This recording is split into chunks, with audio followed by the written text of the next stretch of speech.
Good afternoon. Welcome to my secondary channel, the number one grinder, real talk. Y'all, so it's the number one grinder, one of the best case secrets on YouTube. This is the Underrated Boxing Talk number 64. Gonna have some people coming through, but we'll read this out. Just remember us as the righteous ones. We are still winners. That's the real. We are still winners.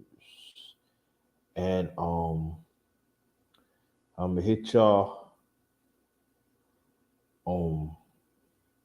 with this intro. All right, hit you with this intro, and I'll be right back. But y'all thought y'all wasn't gonna see me? I'm the Osiris of this shit. Check this out.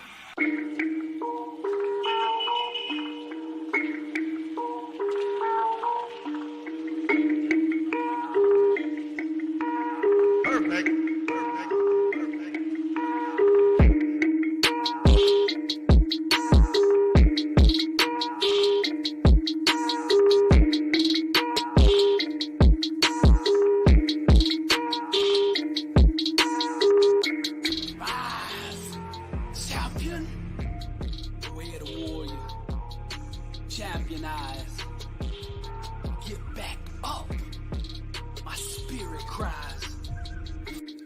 But you're a well-rounded warrior. You keep on fighting. That's what I am. Well-rounded warrior.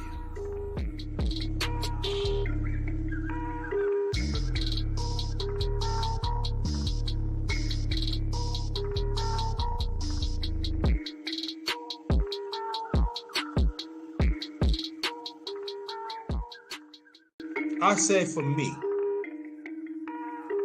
I've been passed over with my family, my fans, so-called family, some so-called family members, some friends, and etc. Pass over me. They feel that I'm not even there. And I used to accept it as I'm gonna prove something to you. Nah. That I have to understand when I get older is what I am. And I have to understand that when I'm moving of a certain space of my life to strive to do better, not that many people is going to understand your vision. Not many people is refused to understand the growth of your vision, of your self-vision. The growth of your vision help some.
Like it.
Hello.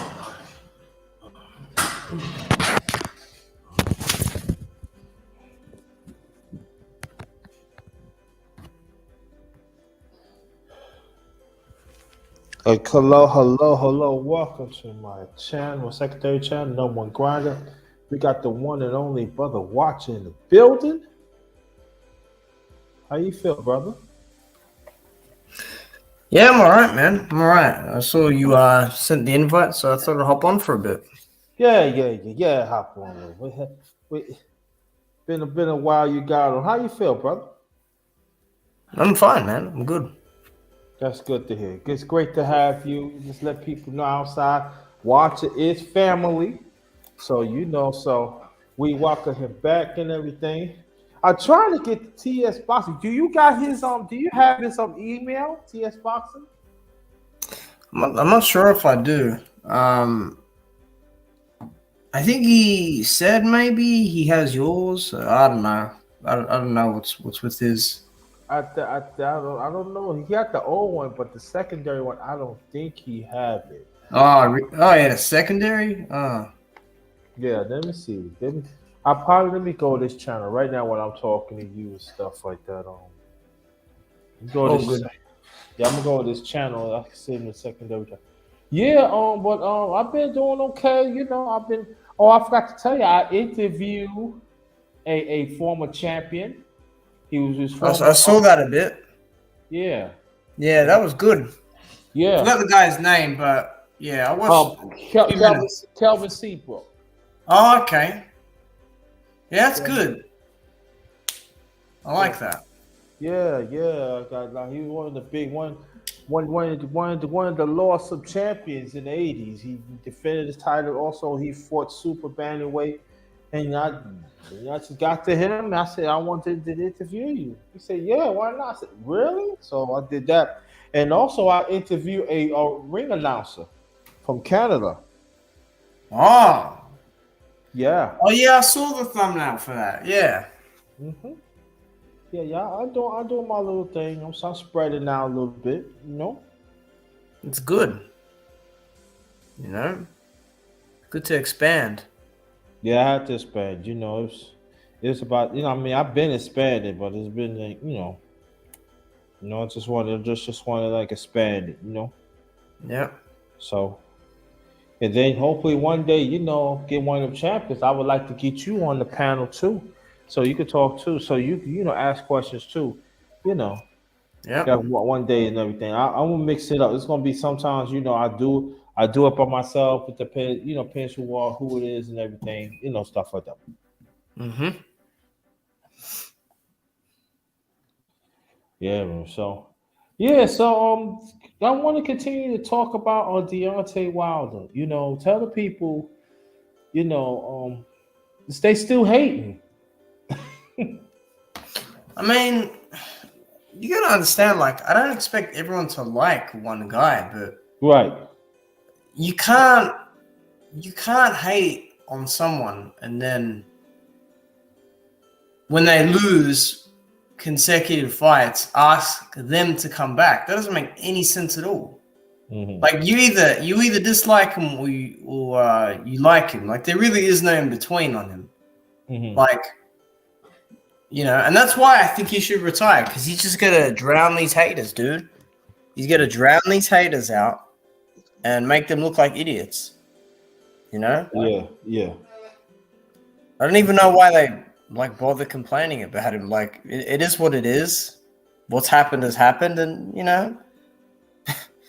well, what more is there to say? I mean, these guys are just full of shit, really. So, yeah.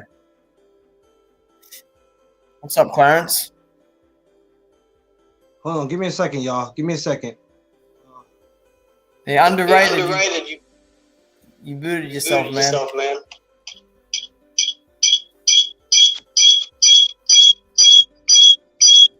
Oh.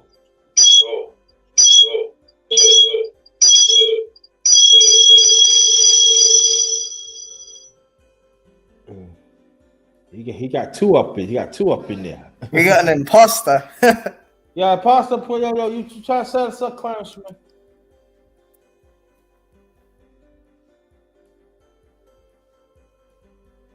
Yeah. Mhm.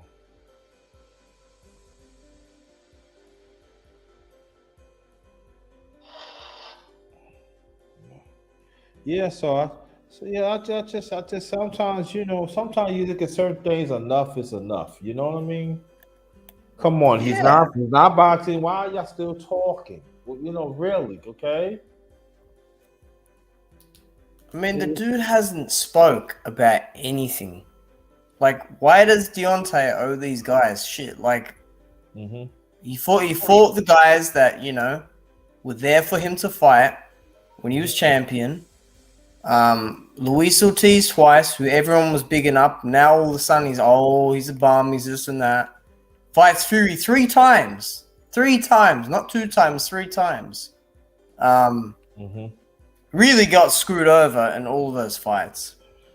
I really don't give a shit what anyone says. Yes. It's been beat to death, that topic, but still, like, the dude, like, has tried. He's tried his best, and obviously the best wasn't enough, but shit, I mean, come on. Shit is ridiculous at this point. I mean, the fact that people are out here begging for him to fight Andy Ruiz, there's no upside in that at all. There's just none. Like, no one can explain to me what the benefit of that fight is. Like, they say it's an entertaining fight. Entertaining fights to me sound like brain damage fights. They clearly want Deontay to just, like, be ill.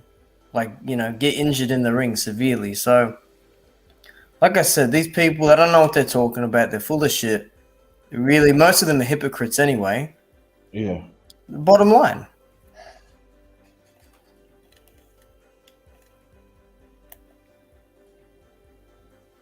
Yeah. It's just, yeah. Yeah. Yeah, there you go. All right. There. Welcome. The one and only. Right. What's going on, my brothers? Underrated Wonder Watcher, man. I ain't seen you in a minute. What's going on, Watcher? I haven't seen you much either at all, actually. Yeah, I'm good, man. Hope you're good as well. Okay. All right. Well, how y'all gentlemen feeling today? I feel good now. I got my family. I got part of my main family up in here, man. Yes. Let's do it like we used to do it in them days. What's going on? What we cooking on? Man, I'm ready to flamboyant somebody. Fuck that. Let's go. Right. Have been one of those times in a while. So, Wonder Watcher, I'm glad that you're here. He was talking about Maverick Book Club. He was talking. I was his live. I was in Brother Watcher's live a few minutes ago, and there's people still talking about Brother Wilder. Damn, could he get some rest? They still hating. Well, I got to the point where I'm not entertaining the haters. It's sad how that man gets discredited so much. It's sad how they take the time to hate on people like let's step out of Wilder for a minute. Somebody like a Earl Spence. People take the time to hate these guys. For what reason, I don't know. But that shows you too that you got more people in the sport of boxing that's full of shit, as far as the fans, or so far as the people who call themselves fans, versus people who are really for the sport, man.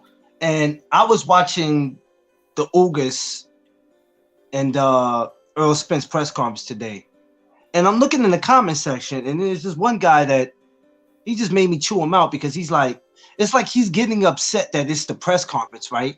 So he's getting upset, like, yeah, y'all doing all this talking, but nobody's fighting. And I'm like, you fucking idiot! It's the press conference. It's a press conference. What do you want them to do? This is how boxing goes for you idiots that don't know. A press conference comes first, then the weigh-in, then the fight. Like, what do you like? I'm sorry, man. I got to a point where I just washed my hands with some of these people. They're just idiots, and they don't have a clue. They don't, like, in the words of Roger Mayweather, God rest his soul, they don't know shit about boxing, man. And it's sad because, and it's some of our own people that's doing it. So we're not gonna make this a racial thing. Oh man, there's people outside the black community that hate Wilder. It's some of our own people, and they should be a damn shame to themselves. And those are the ones that I bother not to hold the conversation with. If you're a Wilder hater, you might as well just delete me off your social media page. I have nothing to say. Man, they're weird. Some of those guys from America that hate him, like fuck. I swear, dude, they love their European fighters though. They love Triple G. You know, they love those guys. Fuck Triple G done in his career. Huh? He knocked out a bunch of guys, and then when he fucking stepped up, he got his fucking face bruised by Canelo. You know, my thing is that everybody wants to give Canelo his credit, but for what? So you give a cheater credit? Like, are you kidding me? Nobody's looking at that. Everybody's looking past that. The first thing they'll say is, well, he's not the only one that cheated. But that's not the point. We call this guy the pound for pound. Who the hell is this guy have fought to call the pound for pound? Who?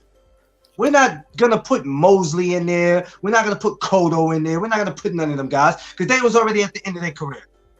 But since these last 5 years, besides Triple G, probably besides Daniel Jacobs, him getting Caleb Plant, who? Maybe Billy Joe, because Billy Joe gave him a little something until he got caught with that shot. But who has he fought? But everybody wants to give him his flowers for what? I don't get it. And it's just a shame. It's a crime. And also, let's not forget, this is the fighter that had franchise belts on 2 different weight classes. And plus, he have a third one was made of mosquito belt. So we cannot forget about that either. We can't. So we got Boxing First Blog up in the piece. What's up, brother? What's going on with you fellas? How everybody feeling? What's going on? Good, man. Man, I'm coming in late on the topic. I ain't gonna be able to stay too long. But what was we chopping up about? Tell the friend. Let me give you something to drink. We're talking about Deontay Wilder and how people are still hating on him, and it's just ridiculous how it's our own people that's doing it. Bro, it's funny how that hate in this situation, he got the hottest name in what's kind of currently going on as far as the world scope of boxing, because the door is open for him again. Because they, in my estimation, they gotta strip this dude Usyk.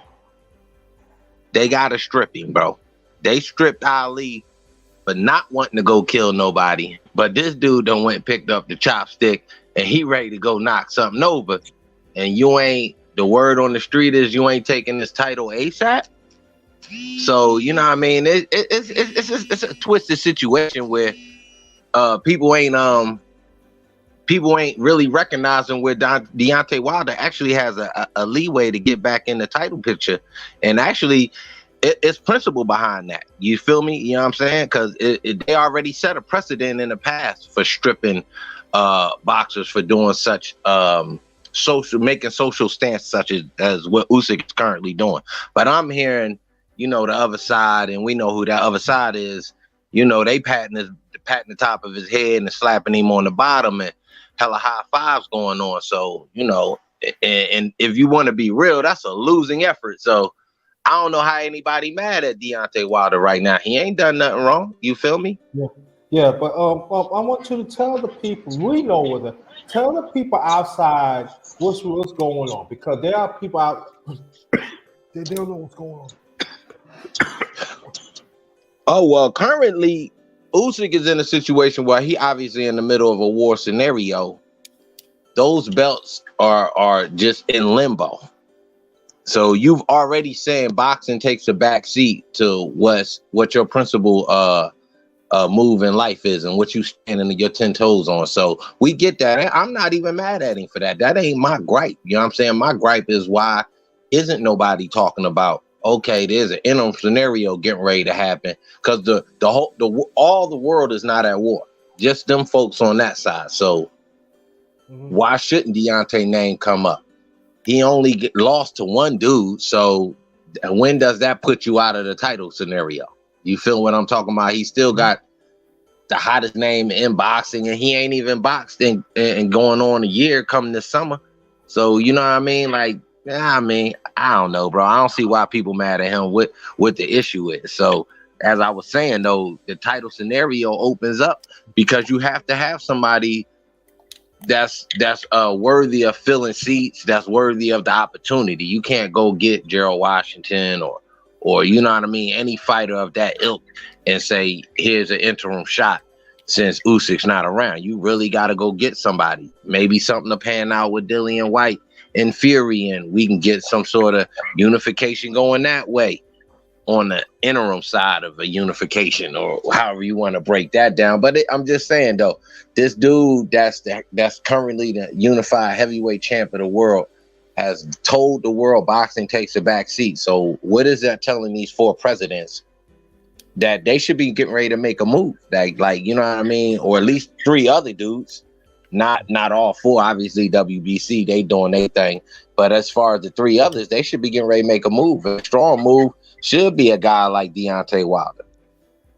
So what people mad about, I don't know. And then our people at that, again, some of our greatest fighters have lost. Like, do we not give them the benefit of the doubt of not being that guy on that night? We do. Ali's lost, Mike's lost, Holyfield's lost, but we still all consider these dudes great boxers, did they thing inside the ring. You feel what I'm saying? So I don't know, man. I don't see what our problem is with D Wild. I didn't think we had one personally. That was a really good point there that you made. That was really good. I was thinking about that, but I thought, I wonder if anyone else is like thinking of that situation. Because, like I said, it's very admirable what Usyk is doing over there, but I'm not waiting another 3 months for this thing to pan over. Like, we do have to move on. This is not World War III. This is their situation there, you know? And, you know, AJ is not going to sit around and wait for this guy either. You know, he did sign for a rematch, so like it's not like this guy is just gonna freaking sit around and wait for this guy all day. You know, I'm just sorry. Like that's just it shouldn't be how it works. Ali went to prison because he believed in something true to his heart. You know, and he got punished for it. He got stripped. Okay, this guy's willingly going over there to possibly end someone's life, which. It's understandable in his, situation, but still, you see, the difference between it. So, again, while they're coming back to fight Usyk, yeah, I'm for that. It's just like, these guys like Chisora who are begging for a Deontay payday. Chisora wasn't calling out Deontay all these years. Now all of a sudden he loses to Fury. Now he wants some smoke. He's full of shit. That is an excellent point, Brother Watcher, because I was thinking, because I remember we was talking about that a few months ago. Yep. And you made a valid point, because I was talking about that, and you remember, and I was talking about it one time. This is one of the times I did a boxing channel. I did a boxing. Y'all couldn't show up because y'all were doing different things, and I was brought the same point. Why the smoke right now? Oh, you hating Underrated. You wait, I said, no, that's not the point. Why he didn't call him out years ago? Yep. Well, they did sign for a fight in 2014, right. But Wilder had a case going on, a legal case going on, and he spoke on it years later, and he said, they were trying to send me to prison for something I didn't even do. And I remember when that happened, Chisora wasn't mad at all. He wasn't upset that the fight got cancelled. He wasn't upset he wasn't able to, go up against him. So then all these years later, he's so tight-lipped about Deontay. He's not said a single word about him, but really complimented him. Now he wants some smoke from him. Bullshit. He's meant to be the guy that will fight everyone, this Chisora guy. But this whole time he's been quiet about Deontay. But now, because Deontay's a bit shot, he's a bit damaged. Now he's got some confidence about him. Why doesn't Chisora focus on winning a fight maybe and then maybe talking about that? 12 losses. Get out of here. It's funny. It's funny. This was 12 losses. Yo, you can't make this up. You gotta make it make sense. It makes no sense. You can't make this up. But hey, we don't know nothing. We're just up here doing this for the fun of it. I mean, bro, I've been on Twitter banging on them helmets all day, and nobody want to look at this from what they call a damn. I just that word just slipped my brain. I'm so all over the place with these thoughts right now, bro. Precedent. Boxing set a precedent for scenarios just like this in the past. Why isn't that being brought up? Like, and these are supposed to be elder statesmen of the sport, these mainstream entities. But all I see is everybody, you know what I'm saying, basically blowing smoke up his ass. And that's not to say he not even gonna get whacked over there, bro. Like, you in a war. At some point, they gonna stop that bombing because they not gonna want to tear nothing up over there on that level if they actually want the property. They're gonna want to take and put them boots on the ground, and that's puts guys like these dudes that's saying, okay, we part of this battalion, we part of this entourage of fighters that's willing to stand up. That puts you in harm's way. So who's to say he even makes it back to quote unquote defend his title? So right. I just find it an interesting scenario where they not working on a plan B, and why Deontay Wilder's name wouldn't be 1A as far as people to give a call. Or I could see it like this. Maybe they are. I said, no, you know what? You're right, bro. They ain't wait. And then even if it's going to be a plan B, while the name should pop up, but you know, they going to make a certain way to give it to somebody that is not worthy. Deontay, or would they let him hold it? You know what I'm saying? Right. Mm-hmm. Right. Because at some point in time, you got to look at it this way. What if they lose this situation? That thing falls back under Putin and them and the rest of those guys' control. And they say, ain't none of our fighters fighting. This has happened in the past with Cuba. So what happens to boxing then? Boxing has to move on, like boxing. So, I mean, I'm sure these presidents can't be that lackadaisical and unknowledgeable and don't have a plan towards the future of their associations to not be thinking about this. But why they not out there on the front lines as upfront about it as they were supporting it not being a fight between those two people and those two folks, and basically it's like brother fighting brother, really. You know what I'm saying? So they was upfront about not wanting to or not being saying, okay, well, we understand what's going on, but they making moves like we not sanctioning fights, this, that, and the third. They was already talking about taking people out the rankings, all this kind of stuff. Is like, well, wow, boxing making a lot of moves, but we ain't never seen them have this morality based mindset in the past. You know what I'm saying? We just came off a strong 8-year run of brothers and sisters getting murked out here in the streets. I ain't never see these boxing folks take a stand against that. You feel me? Like, yo, we had a national riot behind that. I ain't hearing none of these boxing entities say, look, we ain't sanctioning no fights in none of these major states until y'all clean this up. Boxing is involved with these municipal people in the first place. They do security at these events, all kind of stuff like that. So they have some say so if they really wanted to actually have a moral base and have a sense of morality about themselves, but they don't, bro. This shit is all cap. So I don't know what they're gonna do with Usyk, but they need to strip that dude, strip his ass ASAP. Hashtag that. And I say amen to that. I do. It's like I do, because I ain't mean to get off the subject. It seems like we gotta be honest here, right? Ever since boxing came in existence, our people dominated globally.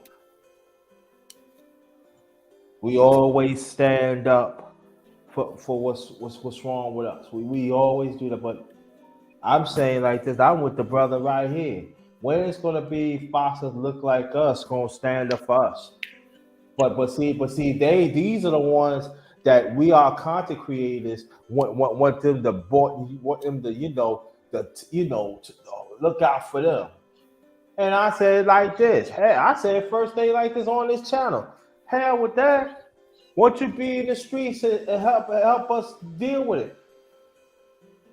Why you on the corner? Don't say nothing. But you want us to do content to build you up? No. We should. Hey, bro.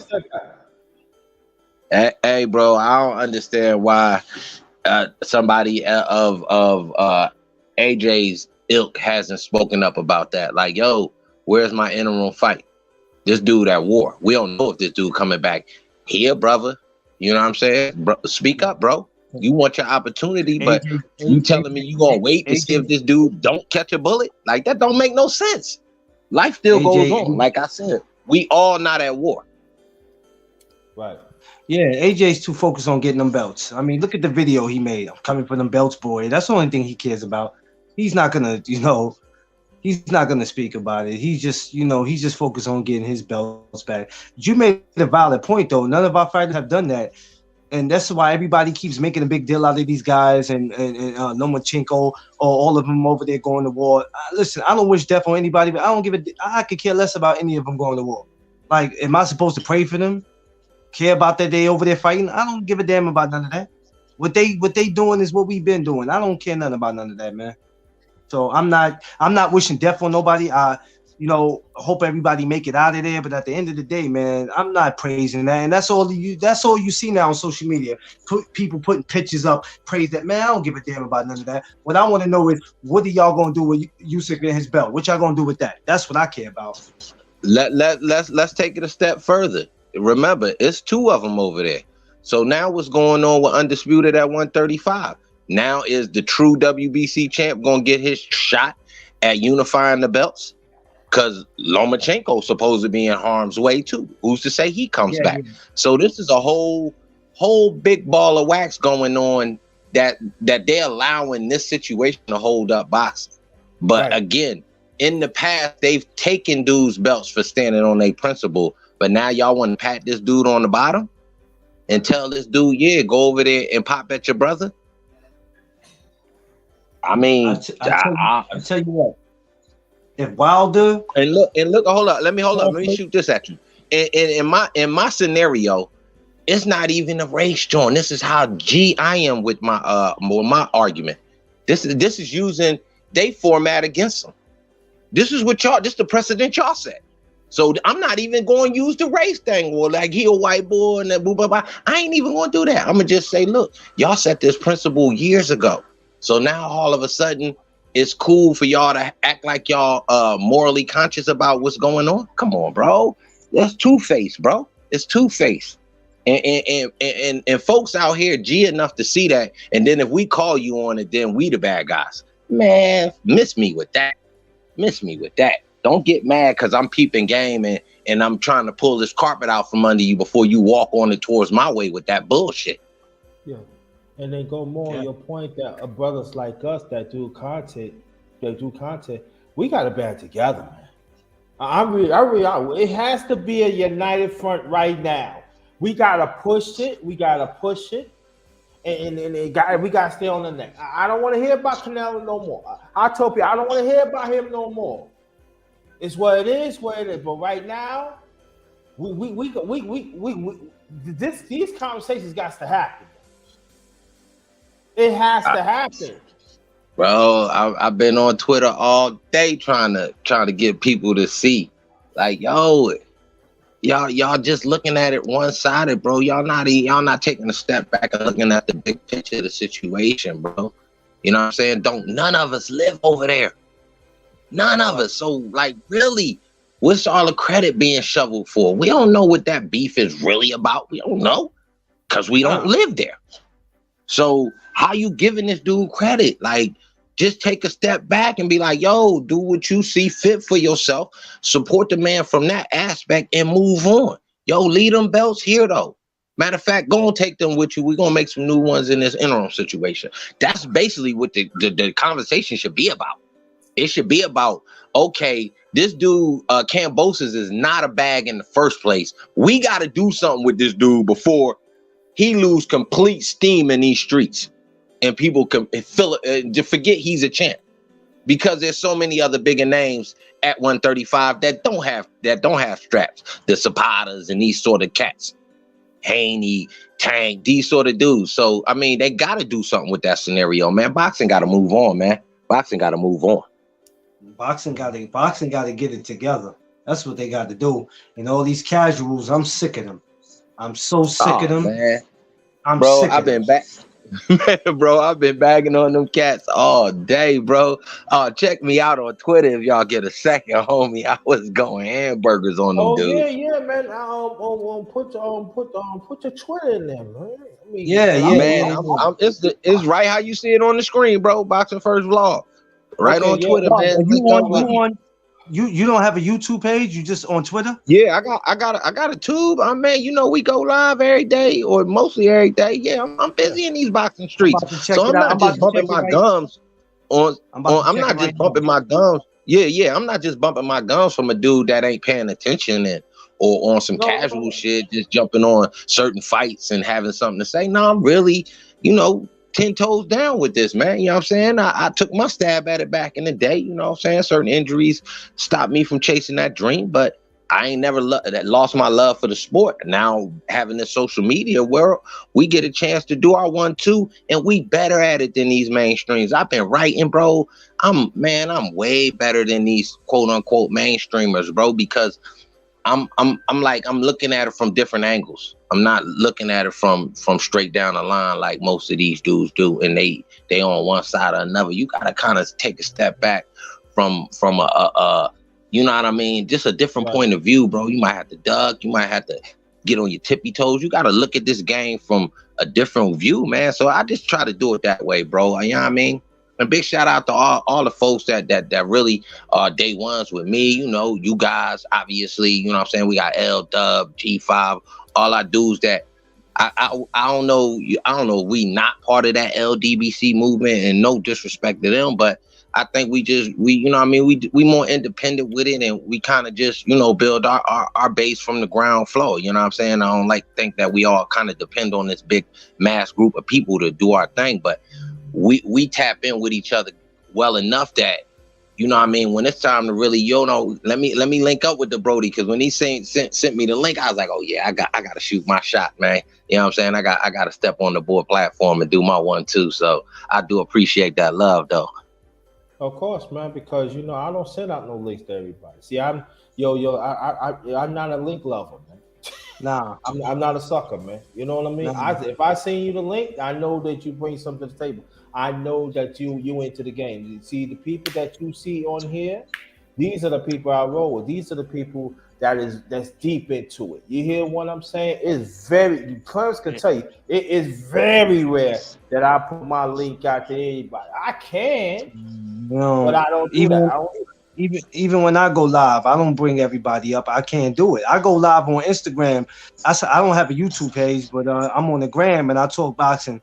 And there be so many people that send a request and they want to get on, and some of them don't have a goddamn clue what they want to talk about. And it's like, get out of here. You're not gonna make a mockery out of what I do. So when you just want to come up here and smile and look at me and talk all this nonsense, I'll take you right out and block you, because I take this serious and I don't have time for the games. Yeah. I try not to go back and forth too much with the fanboys of the sport, but every now and then I'm a two-piece. You feel me? Try to keep it respectful as possible, though. You know what I mean? But we all being real ones. We know where things can go, but we try to keep everything copacetic, though, so to speak. Yeah. No, tell the people about the show that y'all do before we continue, please, and Clarence and even Watcher. Man, we on Goodfellas podcast, man. Me, G5, we got the little bro from out in London, Shane. and we just do our thing. We got an international channel, man. We got folks from Australia that tap in with us. Obviously, we got the UK family that do their thing, Boxing Lowdown, and other cats like that. So it's a small group of us. We almost like a LDBC in a way, you know what I'm saying? So y'all extended family of that. Like I said, L Dub, Stay Ready, dudes that are part of that group. They kind of, you know, they tap in with us regularly. You know what I'm saying? So it's like a almost a new LDBC thing, but I don't think we go, you know, like to the extreme that they do. We do keep everything in perspective, so to speak. You feel me? Yeah. That's crazy because I'm actually familiar with all those dudes you just named. Shane, I only know him through G5 Jeffrey, but I you know, the rest of the dudes you just named, I'm cool with those dudes. Yeah. And like I said, it's no disrespect, but I just felt like, you know what I'm saying, for me to try to take off, bro, I gotta find my own lane though. You know what I'm saying? I don't want to really get to pulling on coattails and trying to ask for, you know what I'm saying, the alley-oop from this, that, and the third. You feel me? Because I came in through G5 chat, bro. I was in there hitting them with the blunt truth, and you know what I mean? It got a little bit disrespectful, and one of them cats was talking about, you know, they was on the block. So I was like, okay, you know what I mean? Let me go introduce myself to you. You feel me? So, you know what I mean? He had to double back in that chat and see he was dealing with a real one. Don't let these gray hairs fool you. You feel me? I know how to bob and weave in these streets, Playboy. So check it out, though. Everything kind of launched off from there, though. You feel me? And I just was like, well, man, my dude was like, yo, you love this sport, bro. You got a voice, so do your thing and shit. You know what I mean? Been a minute, you know what I mean? A couple years and shit, whatnot. Just hitting over that stack. But it's really been, like I said, from the soil. You know what I mean? I ain't been out here really doing, like, you know, all of that extra stuff to try to get the channel there. You feel me? I just been taking it easy. IG numbers growing slowly but surely. Twitter numbers is growing because I just do my 1-2, baby. You know what I'm saying? Yeah, exactly. And then I know that little that you know that Clarence was like part of it and Brother Watch was part of it because you know I was talking I was talking about some of my regular channel, the Underrated Darkness. So Clarence was said, you know, Clarence met me. I think when I first started, I think we started like maybe the third and fourth Underrated Darkness. I mean, the Underrated Boxing channel. Now we up to 64. So it's consistency. You know what I mean? And then I really appreciate the people along the way, that Brother Watcher and Clarence McKay. They had been part of it. That had been most of it. You know, sometimes it used to be us three. And then one of my thing is that I just want to be different. I don't want to just talk about everything that people talk about boxing. That's what I respect what y'all do. Because you know, y'all talk about the politics. You're talking about, you're not afraid to talk about any fighter, to break down the X and O's. And that's what with Clarence, you know, Clarence could tell you. I like to talk about I do want to talk about the politics part about it, like you was talking about, because that is very important. But it seems like you got a lot of fanboys out here that looks like us. You know, they don't want to touch it. Oh, you what if I'm saying, I'm like, damn, man, I want to know, you still wearing panties or something? Damn, man, I mean, you a fanboy. So over here, it's authentic, it's different. You know, the truth is the truth over here. And you know, there's some cannot take the truth, and it's okay. You don't have to come here. But the truth is truth over here, and we just letting you know that I respect you. I respect Clarence. I respect Brother Watcher. Brother Watcher, if you hear, man, you can say something. Hey, yeah, bro. I want to first, man. I got to slide out the side door. You know, I got to get ready to do my thing with the fellas and whatnot. But I do appreciate y'all time, man, and keep the grind going, baby. You know, we here supporting. Thank you, appreciate that. Send our love to the fam. Well, tell right, Shane G5 I said what up. Yeah, tell all right, bro. I'll get at y'all. That peace. Yeah, that's Boxer Vlog and everything. This is the thing. Yeah, I just realized who he was. It didn't hit me at first, but it just struck me now. I forgot I've watched the show, and he's he works with them. I totally forgot about that. Sorry, man. So I think that, and I guarantee that the stuff that we talk about, the rest of the people is not talking about. Even but what you bringing up, Brother Watcher, I guarantee that a lot of them is not talking about it right now. I know that for a fact. Yeah, they're too busy defending Dillian White for being a fucking coward and all other bullshit that doesn't matter, you know? Doesn't matter, yeah. I swear, if Deontay Wilder was doing the shit Usyk was doing, they'd be saying, "Oh, he needs to be stripped. He needs to do this and that." They were fucking talking about Deontay getting stripped because he said he wanted to kill someone in the ring, huh? Yeah. Fuck that. What the fuck is going on here? Some bullshit. You can't make this up, man. You can't- Hey, as much as we don't like to play the race game, it is what it is. It is what Sometimes it I don't even look at it that way. I just look at it as, like individual, and some stuff is what's good for the gander, all that shit for some people. I mean, but yeah, he made good points. That boxing vlog guy that got him, he was good. Yeah. And I think that we should hop on it. I mean, we already know, but we should hop on it. I think that we should drive them points home because people is not looking at it. And these are supposed to be content creators, but they, the politics behind it and everything. You not defending them belts, you gotta let them belts go. I mean, I'm sorry, but this just reminds me of when Manny Pacquiao had the belt, and he was making Errol wait, and he was making all these other guys wait, and then in the end, he lost the belt. I mean, but like Drew Titan made a good point. He said, "What if Usyk catches a bullet? What if he catches a bullet? Yeah, I heard. Not even like passing away, like just like he gets hit in that shoulder." And he's got a life-changing injury sort of thing. You know what I mean? Like, it is something to think about. Like, people just assume that this is, like, even Eddie Hearn and all these guys, like, they're very insensitive to this, Like, I'm sorry, but this rematch does need to get a move on, regardless. I mean, the fact of the matter is, Anthony Joshua, people can say what they want about him. He signed that contract for a rematch. He's owed it. And if Usyk can't do it within a set amount of time, they got to strip him. They have to. It's that simple. I would say the same shit about anyone else. I know the circumstances are extreme, but it is what it is. You sign up for this. Shit changes every minute in boxing. It's a very unpredictable sport that we're in. It's a very unpredictable environment to be in. So Take it on the chin. If he can't make the fight, he's got to get stripped. It's that simple. He can get an opportunity later down the line. They were saying the same shit about Deontay. He should step aside. He'll get the winner of AJ Fury. Fine.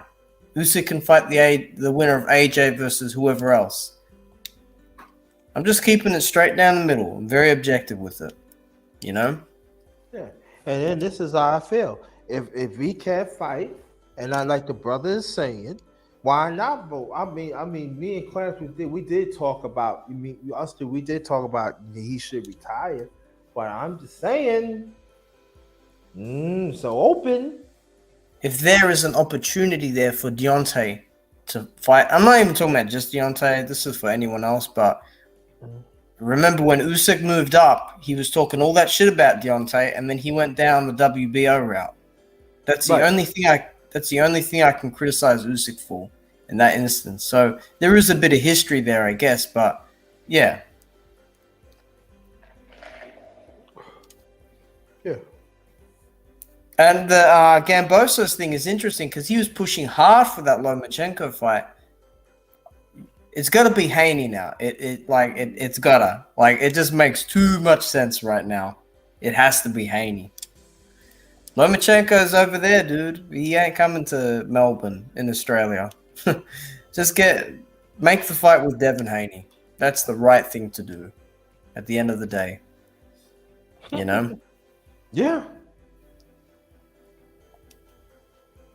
Yeah, that's got to happen, yeah.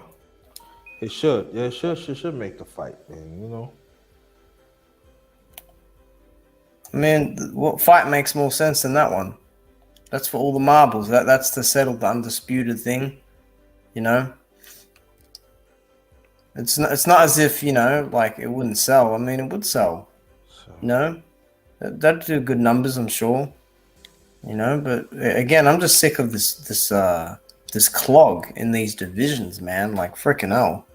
It's like Are we gonna get a move on in this sport? Or are we just gonna sit around and wait? I mean, we had this discussion 2 years ago.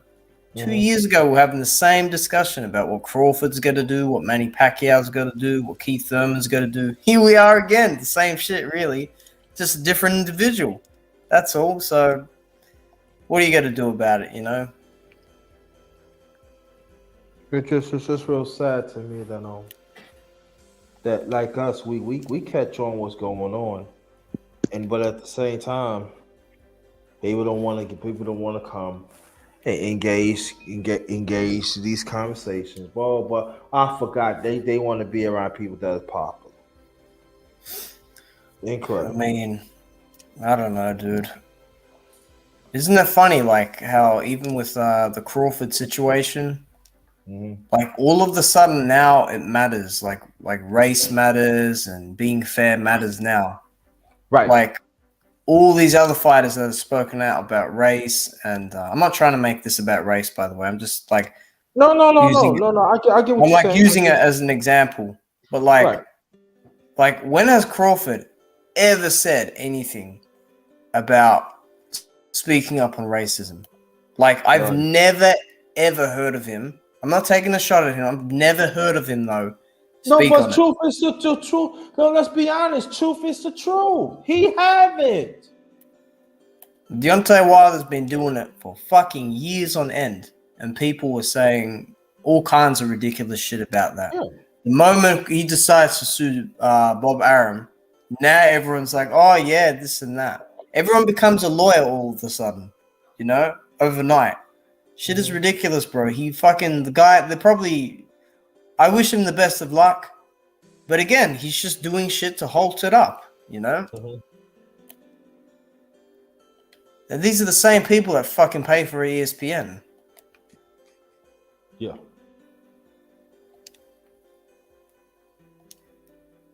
It just mind-boggling. It's just mind-boggling to me. It's just mind-boggling to me that, you know, people like TC, they want to give excuse. Did you hear him the other day? He's like Errol Spence wants to fight. I'm like, why the fuck didn't you say this like 3 years ago? Like, you know, like that topic's being beat to death as well. But, you know, we understand what the deal is, you know. You know, it's like you said, watch it. I was trying to make a comment, but I couldn't. My damn phone was acting up. It's crazy. You said 2 years ago we were talking about this, and we were. And look at, and I didn't think, and it's funny, I didn't think about it until when you said it. I'm like, shit, watch is right. And 2 years later, we're still on this. Nothing has changed. Nothing.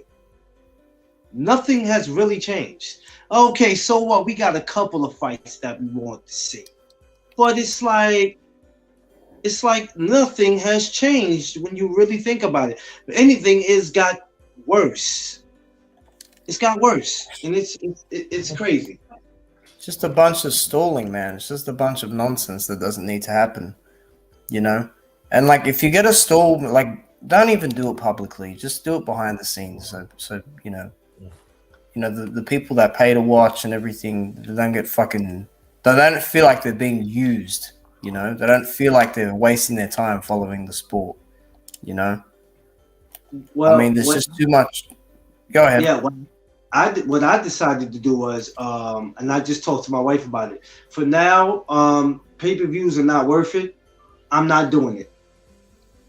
Because when you have to spend between $75 and $80 almost every month or every other month, and a lot of these pay-per-views are not worth it. I've spent money on pay-per-views I shouldn't have spent it on, but being that I'm such a fan, I would take that chance. But now I realize, you know, all that adds up.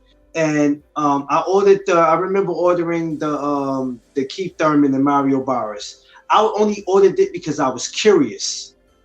It was something that shouldn't have been ordered, but I was curious. And I said, I'm not ordering another pay-per-view until I see another fight that's worth it. And when I heard that the Errol Spence and Ugas was going to happen, I said, okay, it's worth it. I'm going to order that. But every other fight, Canelo fighting this guy and freaking Ryan Garcia fighting this guy on the zone and all this other I'm not doing it. I'm not doing it. Right. Mm-hmm. crazy, man. It really Yeah. is. It really is. So, and this is what I want to say. Oh, I'm not gonna be saying it, but TC, you signed top rank the second time.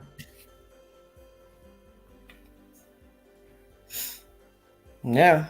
You did. You did. Nobody put a gun in your head. You did. So if you want that fight for experience, you got to join PBC. That's it. That's the way I look at it. Look, at the end of the day, all this ridiculousness that people are talking about is just to defend Terrence. That's all this is about. This isn't about them giving a fuck about his case and his situation. This is just to fucking defend him, and that's it. The Bud Justice League. The Bud Justice League is real. I like Terrence Crawford. I think he's a good fighter, but let's just cut it down the middle. All he gives a fuck about is his pocket. And that's okay, because a lot of people should care about their pocket. It's very important. It's a good way of, getting things done, of living. But don't slate Errol Spence for all these years saying, oh, he's ducking me. And then this year come out and say, oh, he wants it. Fuck that. Stick to what you know. Be real about it. Because all these fans are fucking casuals. The casuals pay for these pay-per-views because then they don't know any better, a lot of them. Right. They don't give a shit. They just want to see blood and guts. So that's all they care about, really. Well, watch it. I got a better one for you. All these Bud Justice League, half of these guys don't even pay for his pay-per-view. They don't. They say they're real fans. I paid for Deontay Wilder's last pay-per-view. I hated what happened, but I paid for that shit. I can call myself a supporter. These other people fucking attacking Errol Spence's sister and talking about his family and shit because the fight isn't getting made. That's a load of horse shit. Believe me. That's some bullcrap right there. And you know what? And that's dangerous. And I was telling Underrated, I was telling G5 this. I said, it's gonna, it's gonna get dangerous outside of boxing when you guys go on social media to attack this man's sister. And what's gonna happen?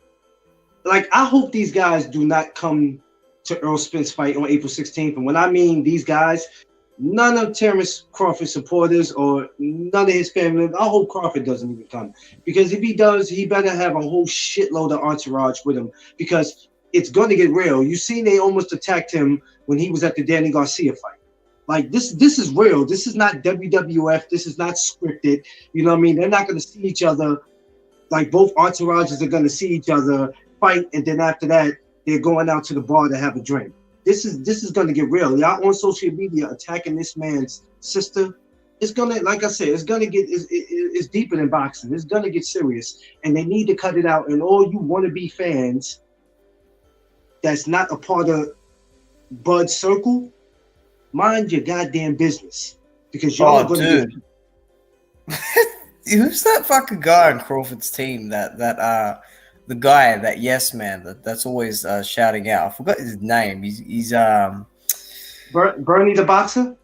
Yeah, that dude. He was talking all kinds of shit about Errol. I thought, who the fuck do you think you are, huh?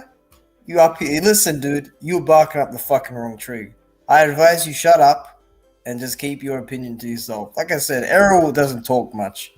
He does not talk much. He does not attack people's, personal lives or whatever. There is absolutely no reason for these people to come out and, attack him on such a personal level. Like I said, Errol Spence is going to do this fight against Ugas, and, it should be Crawford next. But again, try keep it boxing. Just don't worry about all the other stuff. And Crawford should be speaking out on this, saying, listen, I love my fans, but you guys got to stop this shit. Because sometimes staying silent about it condones it in their eyes. So, yeah.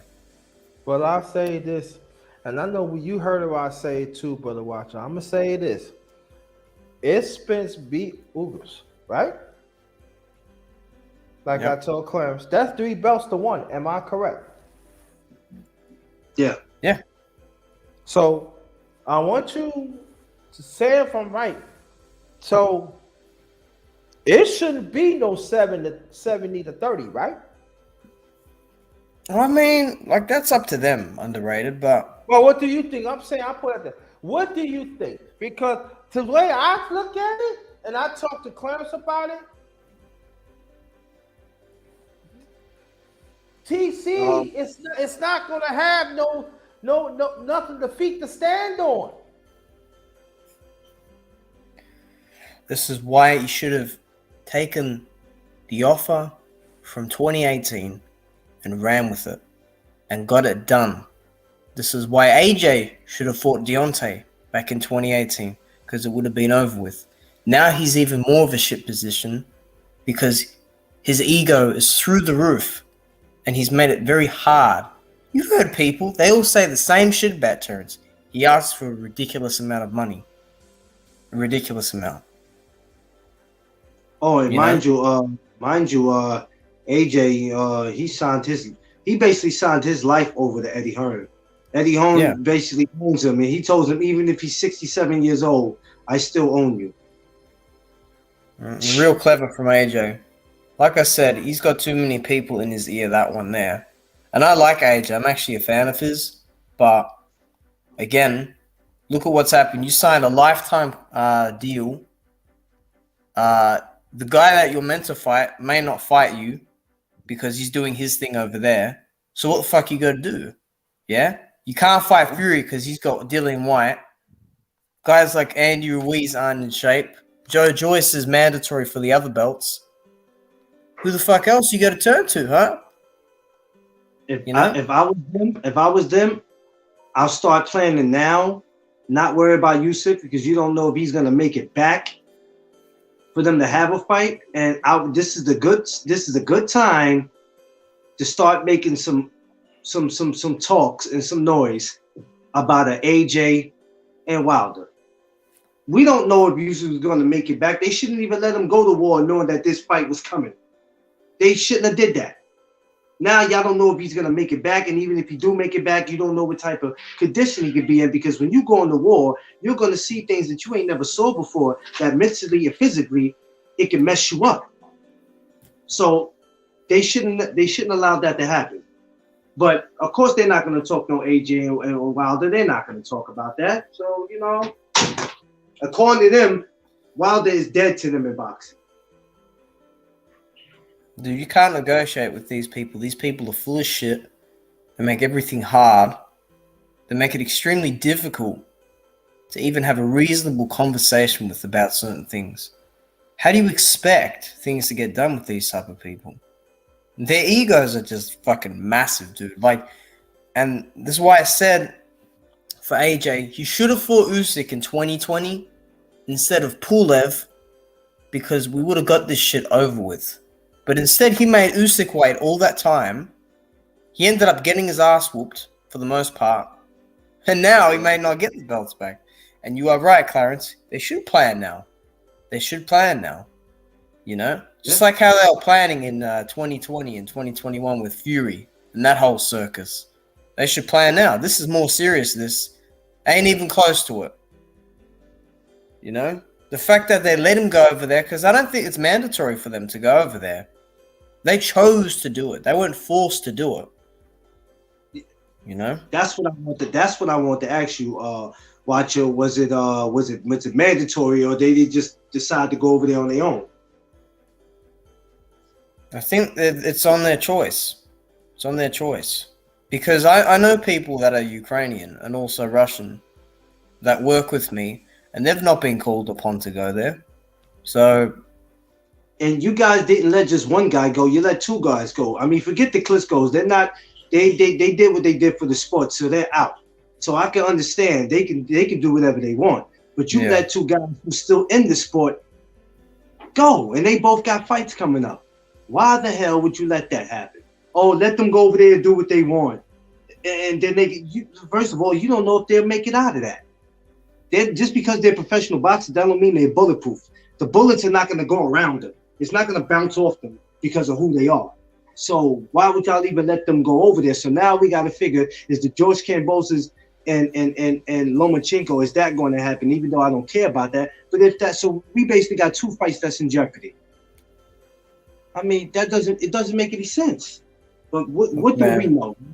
What do we know? Exactly. And the bottom line is these guys are not soldiers. They're not soldiers. They haven't even done like a month probably or 2 of military training. These are boxers. It's not the same shit. It's not the same shit at all. This is a whole different demographic. This is a whole different situation. Yeah. Okay, there is no timeout. Oh, is there a headbutt? Yeah, let me clean it up. Sit on the stool. There's no ref to jump in. Yeah? It's like fucking lawless almost. You know? I don't know what these guys are thinking, dude. I understand they're very passionate about their country, but yeah, I don't know what the sport of boxing was thinking about letting them go. I don't know what they would think, because God forbid, like I said, I don't want anybody to lose their life. These are guys who are still human beings. These are guys who still have family. But can you imagine if something happens to these guys? Oh my God, it's the end of the world. It's the end of the world. Oh my God. Nah, man, it will be bad. But you see, the guy that's fighting Canelo, Bivol, apparently he's Russian, but they've let him. He's staying in the United States. He's not going overseas now, apparently. Bivol probably was smart and said, "Hell no." Right. Yeah, as he can. That's his choice, and that's good. Good on him for that. He stood in his own square. He didn't get forced into anything. That's okay. My thing is, I'm not going to let you force me into a situation that I don't even know what's the result's going to be.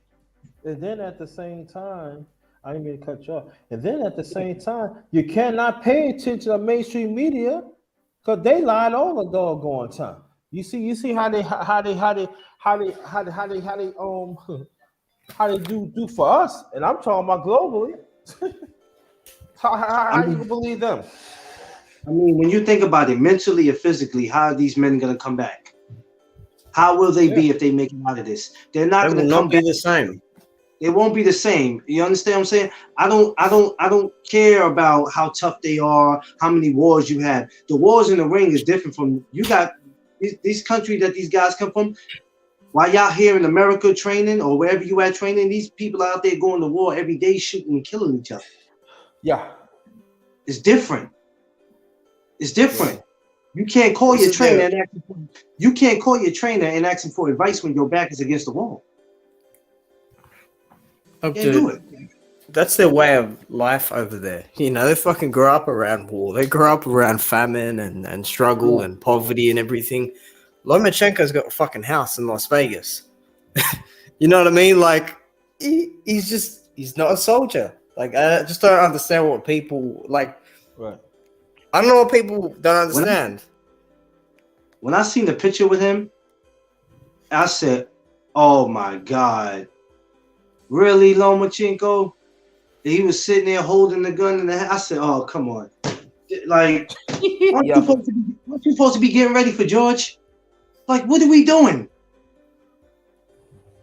So if you make it out, right? If you make it out, and when it's time for you to fight, and physically and mentally you don't come back the same, and you don't fight the same, and you start losing fights, are we gonna blame it on because he's getting older?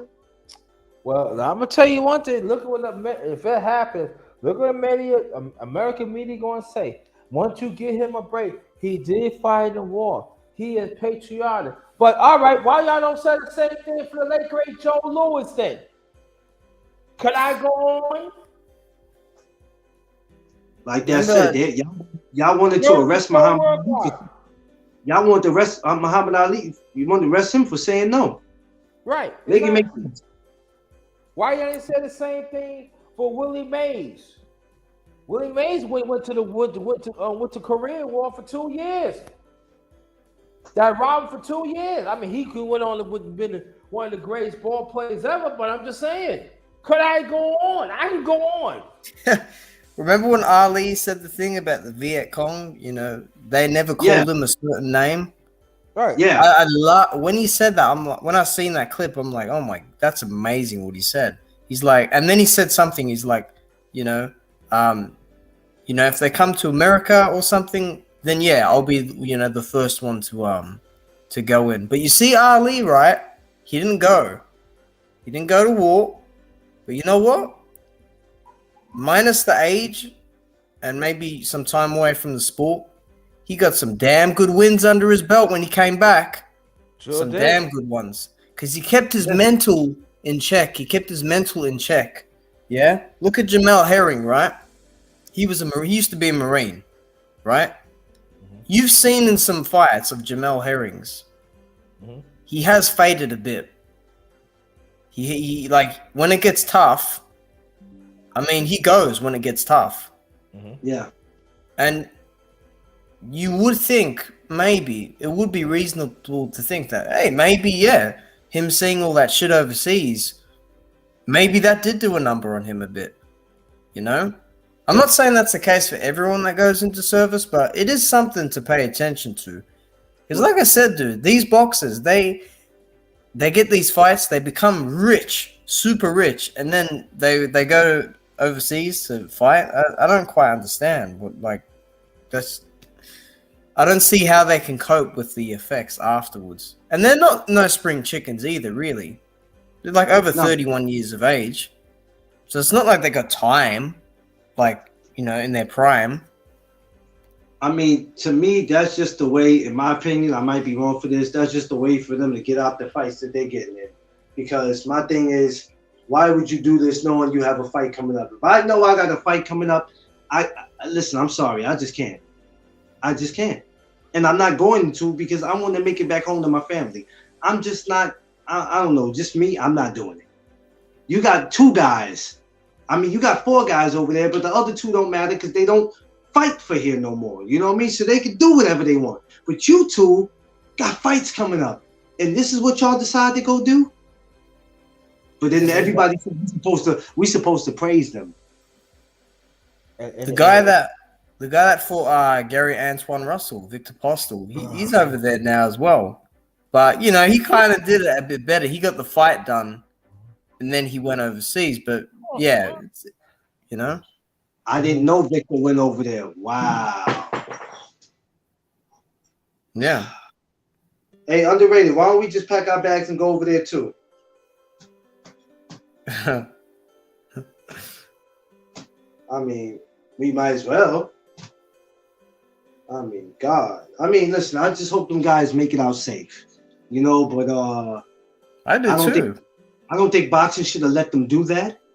They probably said, hey, you know, hey, that's their choice. But it's a risk. Because now we got 5 guys over there that might not make it. It can happen.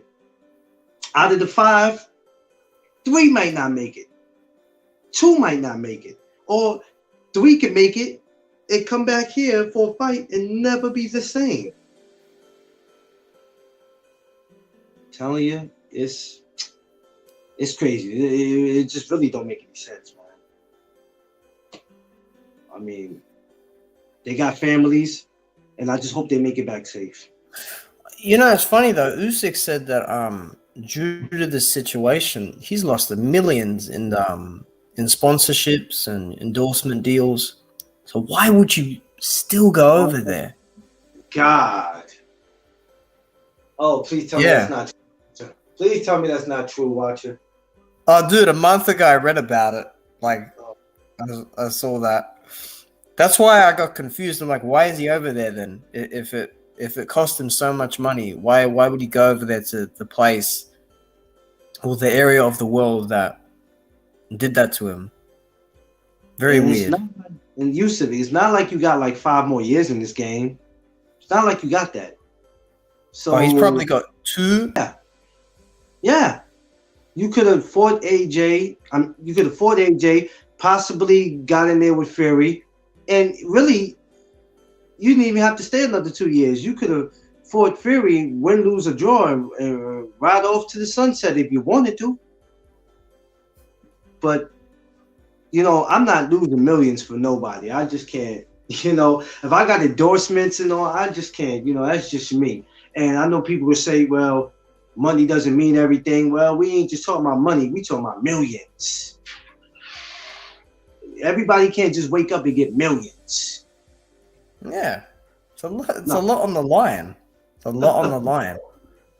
You know, I don't know, dude. I just hope it works out for them. You know, because they're very look. We can say what we want about guys like Lomachenko, but Lomachenko has a chance to right the wrongs of what he has done. Usyk has a chance to do what Evander Holyfield did and become an undisputed heavyweight champion. That kind of stuff is not worth throwing away. Yeah. Well, and you know what? When these type of things happens, you know, in my opinion, there's enough distractions already in the sport of boxing. This right here doesn't make it no better. It ain't. Really doesn't make it any better. It kind of causes more confusion than what it is already. Because now we're going to have to be stuck with wondering what fight is going to happen next versus they're going to make it out the fight that they're in. So it just causes more confusion because they're going to talk about this. I made a mistake. I meant cruiserweight for Holyfield, which Usyk has done already. But keep on going. Yeah, but it's gonna, you know, this whole thing is gonna cause confusion, man. Because like I said, if these guys don't make it out right, it's gonna be bad. And if they do make it out and they're never the same, I could just see what the media is gonna say. Like Underrated said, give them a break, cut them some slack. They went and fought for their country. Stop being so hard on them. What? Yeah. Like. That's gonna happen. I'm telling you, if this is go down, it's gonna happen. Watch, it's gonna happen. And you know what? It's gonna be some of our people gonna say, "Come on, but y'all ain't did it for Lewis. You ain't did it for Archie Moore. You ain't did it for Muhammad Ali and others." And look how they treated Joe Louis, the late great Joe Louis. Let's be honest here. They are a trend that's from the past that is added up to the front. Yes, it is. And when people say, "Where's you talking about the underrated one?" I'm talking about. I'm gonna tell you one thing. The one in the chat for the past, I want you to hit me up because I want to talk to you about something. And the beautiful Ahmed Brown. If Go to HBO special and go to Joe and look at Joe Louis. This how America they treat us as human beings. And also, the late great Joe Louis was a trailblazer in golf too. I'm just giving you something, but y'all go to it and watch it. If you have kids, they're up to age. Y'all need to watch it with them. Oh yeah, and believe this. When HBO kept on going all those years, and all those dudes like Kovalev, Triple G, and so on kept, trying to promote themselves, not even their sorry asses could save that company. Oh. Right. When Andre Ward beat Kovalev, beginning of the end. When Kovalev fucking ran from Adonis Stevenson, when Triple G ran from Ward, all those fucking dudes, man. You hear what HBO fucking said about the Klitschko's even? They said they're boring. And that's pretty fucking bold coming from HBO because they love those European guys. They love the Klitschko's. But Max Kellerman was like, they're boring and shit. I found that funny when I heard that. That was amusing to me. Oh, man. Crazy stuff, dude. Crazy. It really is. And that's why I'm saying, like I said, get back to Joe Louis. Y'all watch that. And I'm gonna drop another Jew on y'all so y'all can watch it. The same guy that he beat in 1938, Matt Mellon. Oh, you need to beat this person to save America because America was good.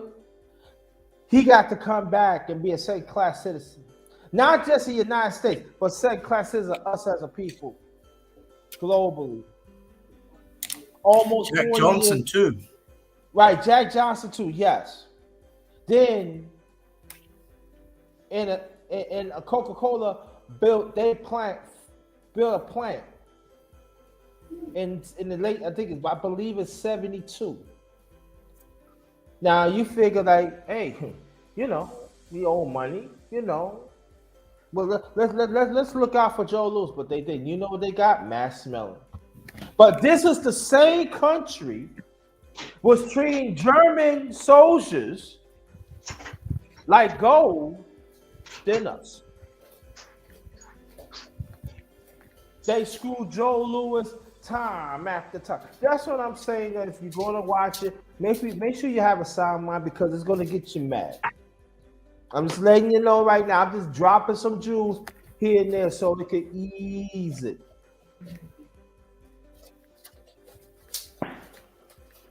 Well, history repeats itself, the good old saying says. It happened to Jack Johnson, happened to Joe Louis. They did it to Ali. They did it to Larry Holmes. They did it to Larry Holmes by using another one of his people in Spinks because they screwed him over in that fight. And then his career went downhill from then. And then you just go all the years later, even Deontay Wilder. He's had to endure a lot of the shit that they endured. So, it's all it all links up. It all links up. Made no sense. And and then people say, oh, why you talk about that? It's ancient. You gotta understand they ain't changed. Things ain't changed. Where's the change now? Y'all tell me, where the change at? I don't think people change their draws. Ain't nothing changed. Y'all incredible. Ain't nothing changed. So, nobody saw this coming. You know what I mean? I'm like, just when we thought the year was going to go, here y'all come with this to cause more confusion than what it is already in the sport.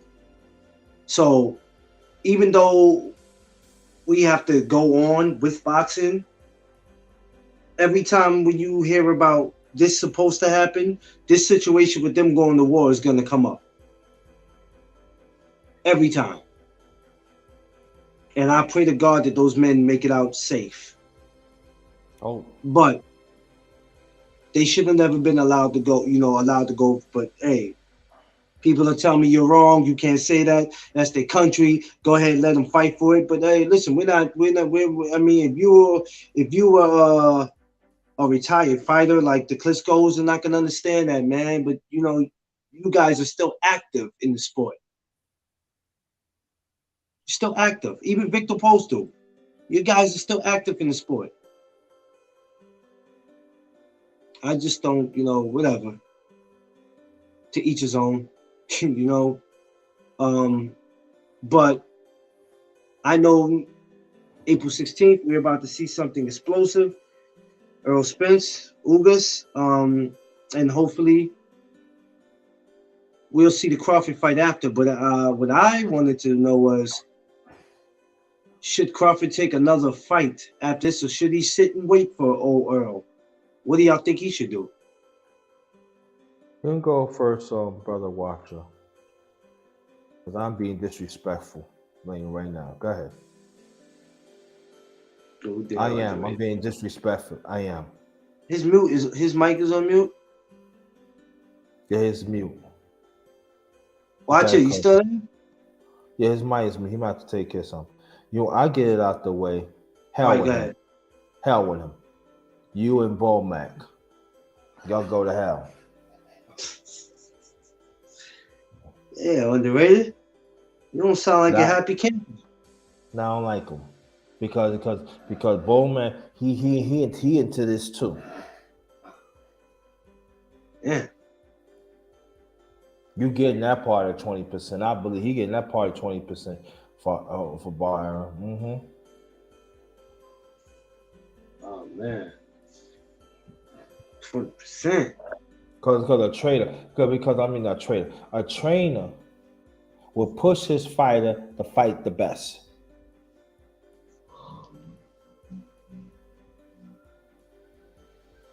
Yeah. Why, Bo Mike, you ain't pushing this? Why are you part of this? Why are you part of this toxic charade that is going on? What's Bomac doing? Huh? What's Bomac You doing? okay? Sorry. Why were you? I'm just But- saying I don't like Bowman.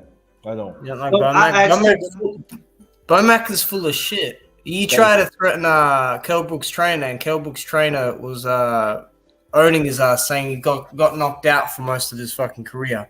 Hey, I tell you what, you know, Kell Brook may not have beaten Terence Crawford, but I will tell you this: he got Terence Crawford good when you beat Amir Khan. Crawford can't get that back for him. Nope. You should have thought about that shit before thinking that Kell Brook was shot to bits. Because remember, Crawford fucking waited years before he fucking fought Kell. Mm-hmm. Why do you think he fought him only 2 years ago? You know? But yeah, Bomac is full of shit. Yeah, the eye. Yeah. Bomac is full of shit. You know? I mean, he's been talking reckless too. Right. But he's talking reckless as well. These guys need to shut their mouth before some serious shit happens.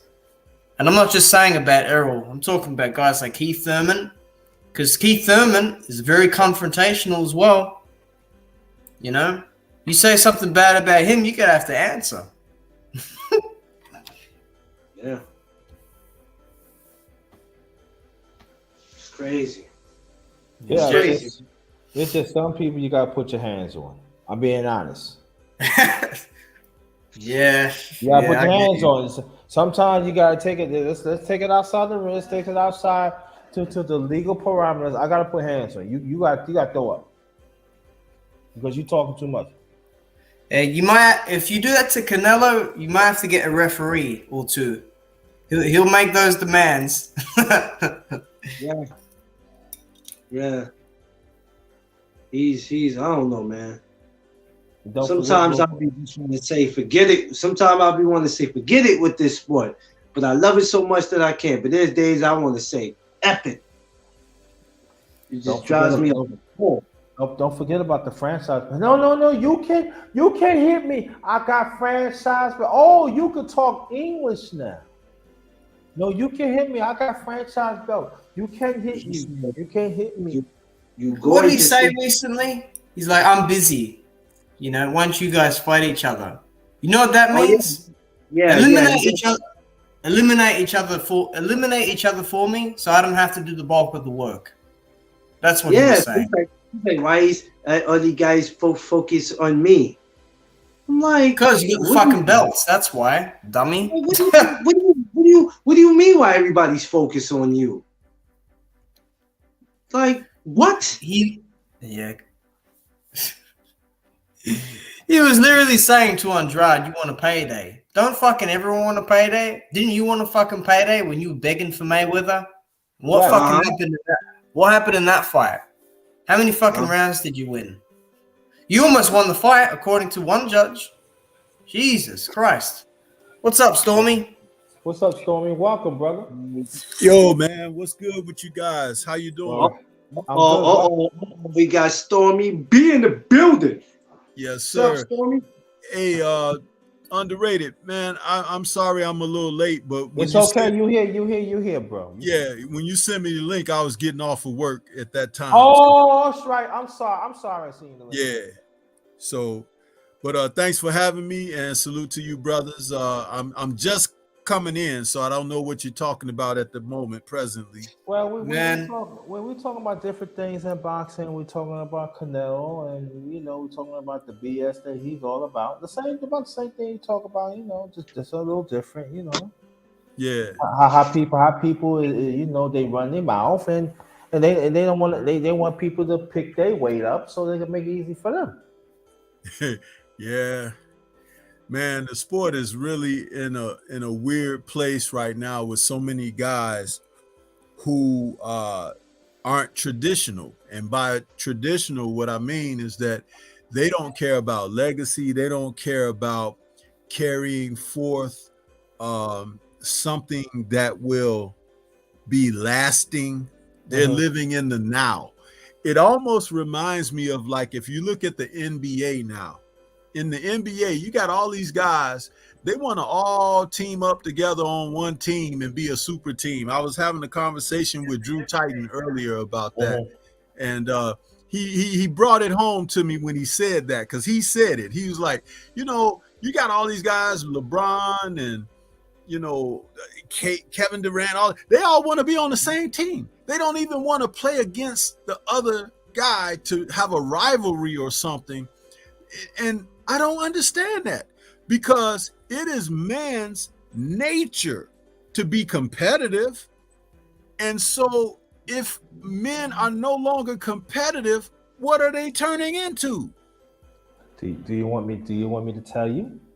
I know already, but I mean, that was a hypothetical, but it's obvious. And in one of the most macho sports, if they're turning into that in our beloved sport of boxing, boxing is on its way out. I'm sorry. But hopefully this, as other things in history have transpired, will pass. Maybe it's an era we're going through and things will evolve and turn around, and somebody will look up and say, I don't want to be like those guys. I want to be like so-and-so. And it'll turn. But we'll have to go through it before we get to that point. Now, but I want to ask you a question, Brother Stormy B, man. Thanks again. And I want you to go support Brother Stormy B, man. Channel. I want you to go Nicholas McLean. I want you to support him on Facebook. He got the No Duck song and McLean Productions. Please go. He got a lot of great stuff on it. And all I want you to go support Brother Watch. Got a lot of great stuff in it. But we did talk about this, and I want to reinstitute this one. Now we did talk about Usyk and talking about that he went to his country and fighting, and talking about his belt should be stripped. What are your feelings about that, please, brother? I'm sorry, rephrase that question. What are the thoughts about what? Now, Usyk is away, fighting for his country, and then we was talking about if he's going to be away of a certain time, his belt should be stripped. What are your feelings about that?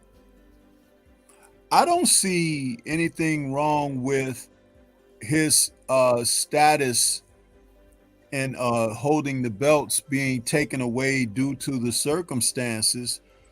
I do believe that if he is able to return to the sport, he should have an opportunity to fight for that may be taken away. But I don't think the sport should be held on a hiatus due to the choices that he made, because those are personal choices. You remember many years ago, they tried to put our brother Ali in prison for saying, hell no, I ain't going, to a country that showed him no respect, but expected him to pick up arms and fight and possibly die for them when he couldn't even have a meal in his hometown in a certain area because he was told they don't serve his kind. Right. So, I could understand Mr. Usyk and any of his other countrymen that want to fight for their right. Who am I to speak against that? But I'd also believe that the sport should not hold those titles hostages, because those are the choices that they made. If they could strip our brother for standing in righteousness, they could strip them in standing for what they believe in. And that's all we were saying. Yeah. That's all we were saying before you come here. And I'm saying, and this is what I'm saying, and also Lomachenko too. Well, yeah, that's why I say his countrymen, because there's several of them, and they're not the only ones. There are other names that haven't been mentioned, but again, those are the choices that men can make. Each of us have to walk our own path.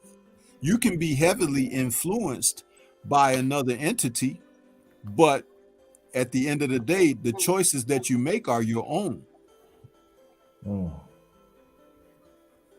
Yeah. That's And the thing about that was so sad. Before you came in, it's like mainstream. We talking about boxing, mainstream media. We ain't talking about the whole. They ain't say nothing. They don't want to say nothing about it. Well, you see, I'm gonna tell you why. Look at the faces that are involved. Yep. Mm-hmm. Now, if it involved people that were of lower consideration in our society, in the worldwide society, there would be all types of things being said, portrayed, propaganda and so forth. But all you got to do is look at the people involved. Mm-hmm. Yeah. You can Yeah. you can actually look at conflict throughout time and see who people have warred against, and you can see how propaganda goes when you're talking about the nations of people being scrutinized. But it's kind of funny when if you look at someone and you can't tell the difference between the two. Who's the real enemy? Ooh. Wow. Food for thought, ain't it? Yes, Wow. it is. And the Damn, Stormy, cycle you got me and, over here thinking. and the cycle Absolutely. continues. Absolutely. We're supposed to think. See, this is the thing. Remember, they don't think that we are capable. Yeah. But the only reason that we're still here is because it's bigger than us. It's bigger than them. Mm-hmm. Well, you don't have to reveal your jewels. All you have to do is live. People can observe your jewels. Mm. Mm. Boom. And sometimes I learned this from my late parents that sometimes they just say, just sit back and just look. The truth is right there. Just look. Just observe. Absolutely. Absolutely, man. Right in your face. You don't have to blink or nothing. No. So So Stormy, yo, I want go to go ask yo you. go. So Stormy, I want to ask you. You know, we all know going to war is not it's not easy, and anything can come out of there. You're not going to come out the same way you went in. You know, mentally and physically, you can come out damaged. So, what do you think their mental will be if they do make it out of there? Because we know it won't be the same.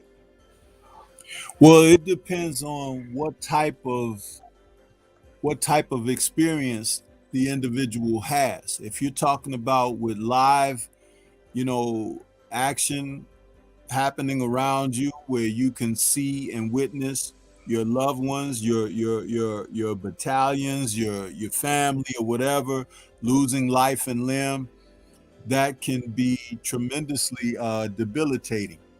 Um, it's hard to say, but I'll tell you this: the reality of it all is, if someone is to come out of that, the one thing that they need to do is change their minds about the life that they have lived up to that point, and that they may be fortunate to see beyond that point, because other people, and I said this about a week ago, and I kept it short. I said, other people, the war has been on against them since almost forever. And ain't nobody done a damn thing to come to our aid or our assistance or anything. So I'm more concerned about that. You know Yeah. what I mean? Mm-hmm. Right, right, And I right, right. can respectfully keep that a certain kind of discipline of how I'm articulating it. But all you got to do is pay attention and you'll know what I'm saying. And that which is understood doesn't need to be explained. Right. Yeah. Where is the compassion? Where is the camaraderie? Where is the love and support and the devotion for you and yours? They've been at war at you for the longest, but you battling day in and day out. huh? Ain't no billions in aid to your communities. Ain't nobody sent us on the paper to say cease and detest, huh? But you're still here, ain't you? Yeah. Where's Yeah. NATO, huh? They ought to turn it into no-go, because if you can do it for them and you can't do it for us, why should we give a damn? Yeah. Mm-hmm. And NATO never came to our rescue at all.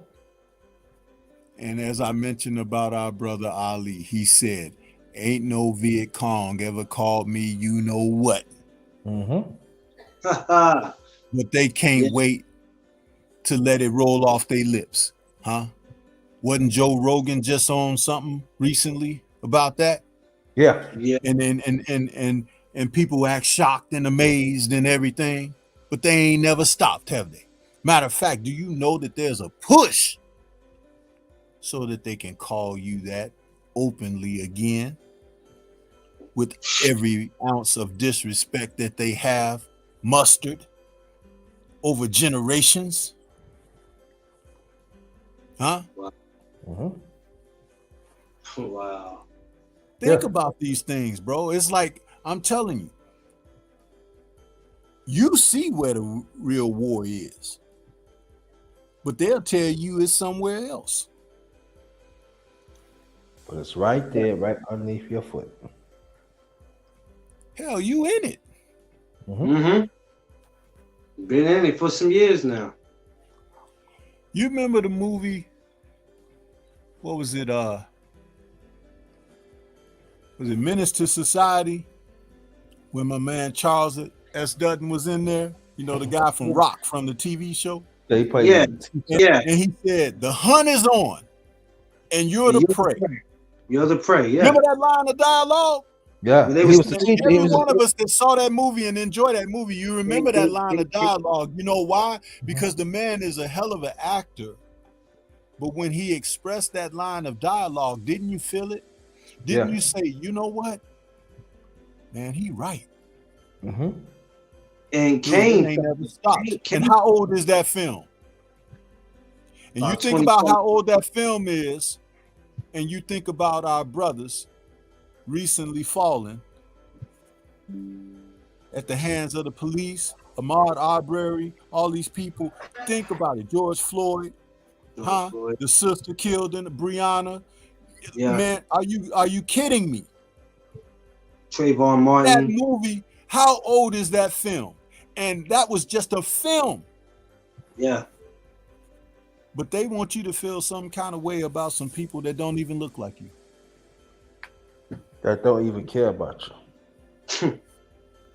Make it make sense. Can't make it up.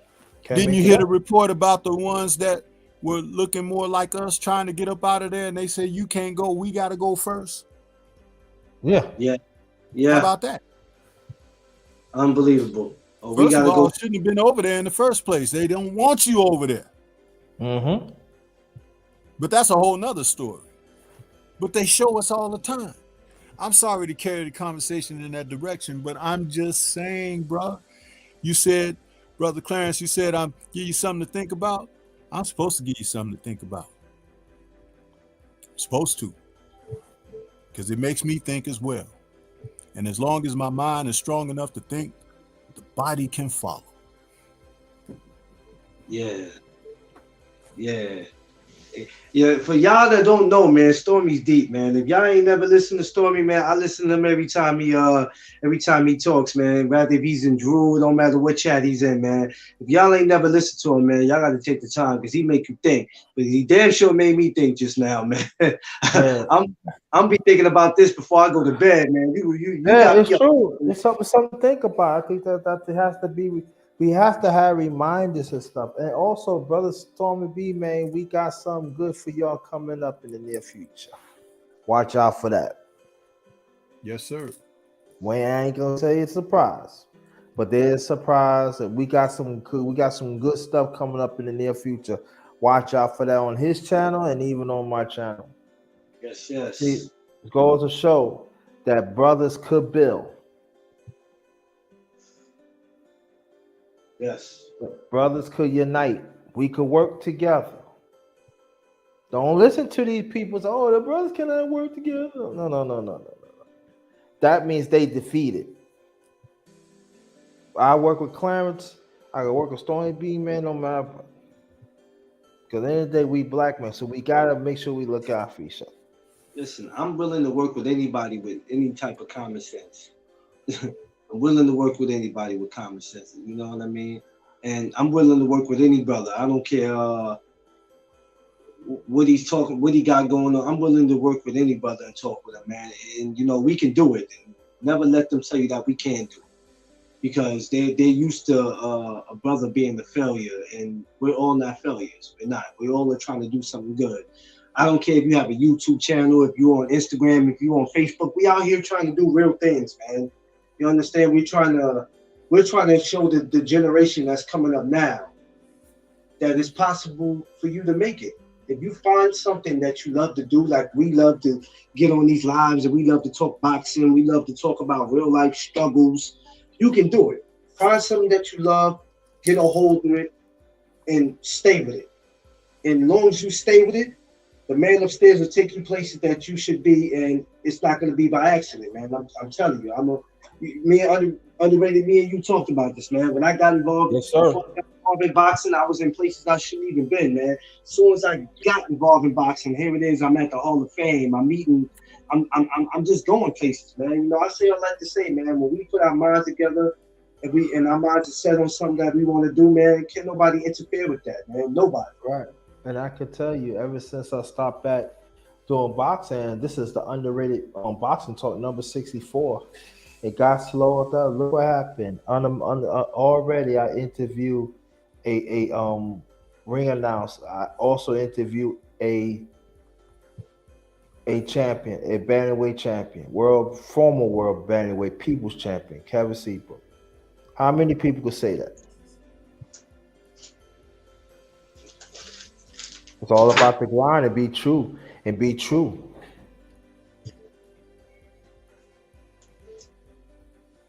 That's right, man. You got to be productive, man. You got to be productive and progressive. Yeah, got to. We just need more of that. You know, the problem is, Stormy, I see a lot of these guys on these, these channels sometimes. Everybody wants to, like, make it a competition thing. Listen, we all brothers, man. At the end of the day, we all are brothers. It's not about who can do the better lives and all that. Listen, we all brothers at the end of the day, man.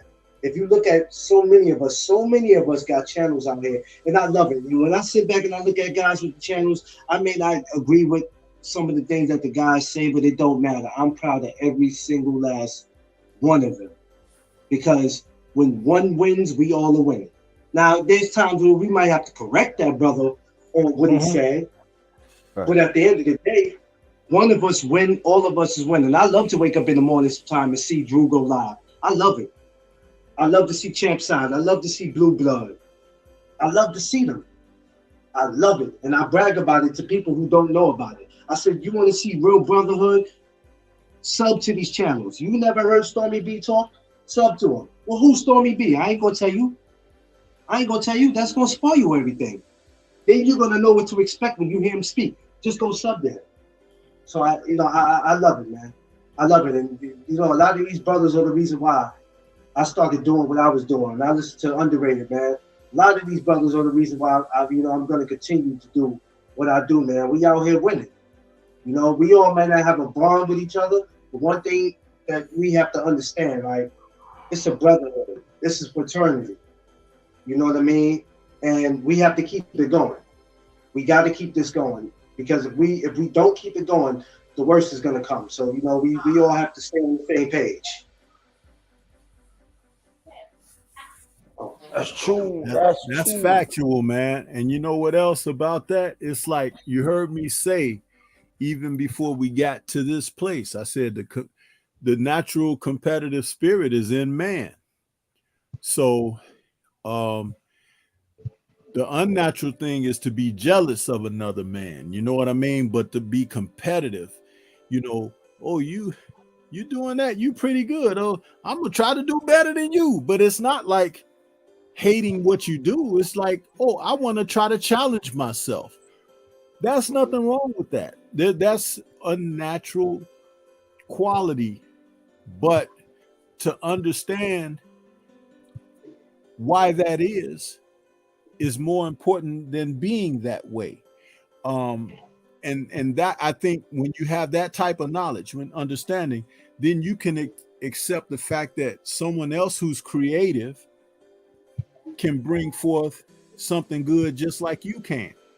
Because don't we enjoy various artists with our movies and our music and things like that? It's like, hell, Jimi Hendrix, one of the best, on the music circuit that ever lived. You know what I mean? And then later on you had other people.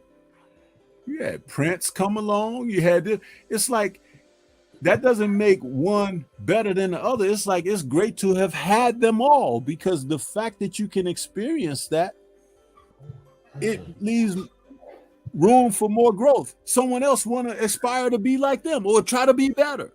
Nothing wrong with that. But that doesn't mean you put down who was. It just means that I'm glad that they were, because it gave me something to shoot for. Yeah. And then someone may want to shoot to be where you are or beyond where you are. Yeah. Nothing wrong with that. That's progression. They talk about pushing the P. That's the P you should be pushing. Positivity, progression. You know what I mean? Yeah. Most definitely. Yeah, let me say shout out to True Viking. True, thanks for coming, Queen. Thanks for coming. It's the first time she here. Let's welcome her. Thank you. She's from Polo Sports and Entertainment. So thanks for coming. Appreciate that, Queen. And this is my channel, the secondary channel, number one grinder, real talk. This better know this is the number one grinder. Got brother Stormy B, man, and Clarence McLean, and brother Watson say he has to go, but shout out to you. Thanks for blessing us and everything. And that sometimes we talk about boxing, but sometimes we talk about life. And that sometimes it comes to that sometimes that things sometimes the message had to manifest at that time. Yeah, they have to manifest. Did you guys discuss Dillian White not showing up to that press conference? Yeah, we did. Yeah, we killed it. We killed it. You can talk about it. We killed this brother. Man, the only thing I want to say is this. Wilder showed up at the press conference with some headphones on, and they ridiculed him. They talked about him. They put him down. They wrote all kind of disparaging articles and remarks about him. But he showed up. He just didn't have a lot to say because he was ready to get down to business. But this man didn't show up at all for the opening presser that they expect people to buy tickets for. And mind you, Stormy B, Andre Ward said it out his mouth that was a bad sign that he showed up at the press conference with headphones. I'm like, how? How? Michael Jordan used to get off the bus at every stadium in every city with his headphones on, because sometimes he might have been listening to something, sometimes not, just not to be distracted by all the white noise, that's around you in those circumstances. And Wilder, he had the perfect right to do that. He did his job. This whole thing with Dillian White, though, I look at it a different way, and I think it's really bad for the sport, because where's the outcry for professionalism? Where is it? Where? You expect us to buy a ticket for this? It's bad that both of you don't sell tickets anyway, but at the same time, you're going to be a detriment to the promotion? Yeah. I'm not buying that anyway. I don't like neither one of them. I don't respect neither one of them. So at the end of the day, I'm not buying that. They can have that.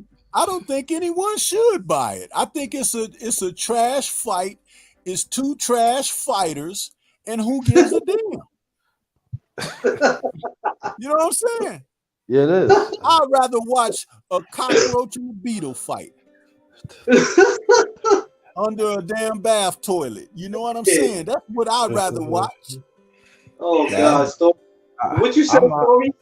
Hold on, A Story. Say it cockroach again. and a beetle, huh? With a can of Raid on the side. Oh man, Man, never heard listen, nobody say that. That's yeah, bad. that is bad. I'd rather go to YouTube, pull up one of the boxing classes and watch that. That's bad, man. That's horrible.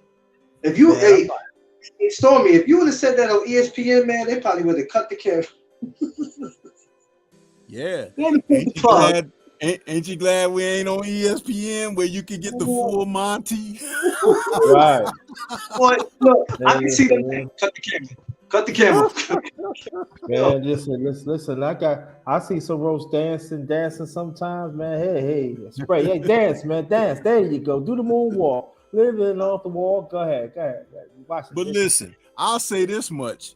Even when you tune in to ESPN, you still seeing cockroaches do their thing because Tim Bradley's still there, and so is Andre Ward. So there you go.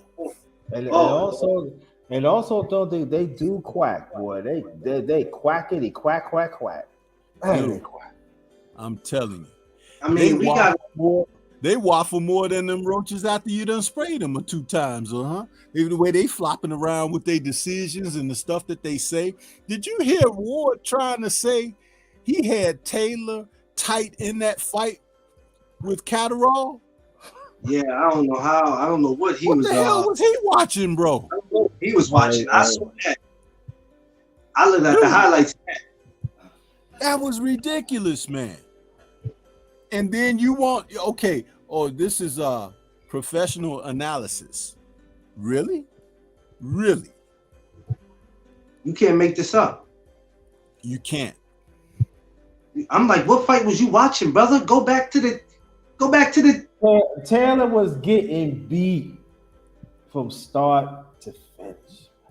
Listen, I saw an interview earlier with Carl, what's the name?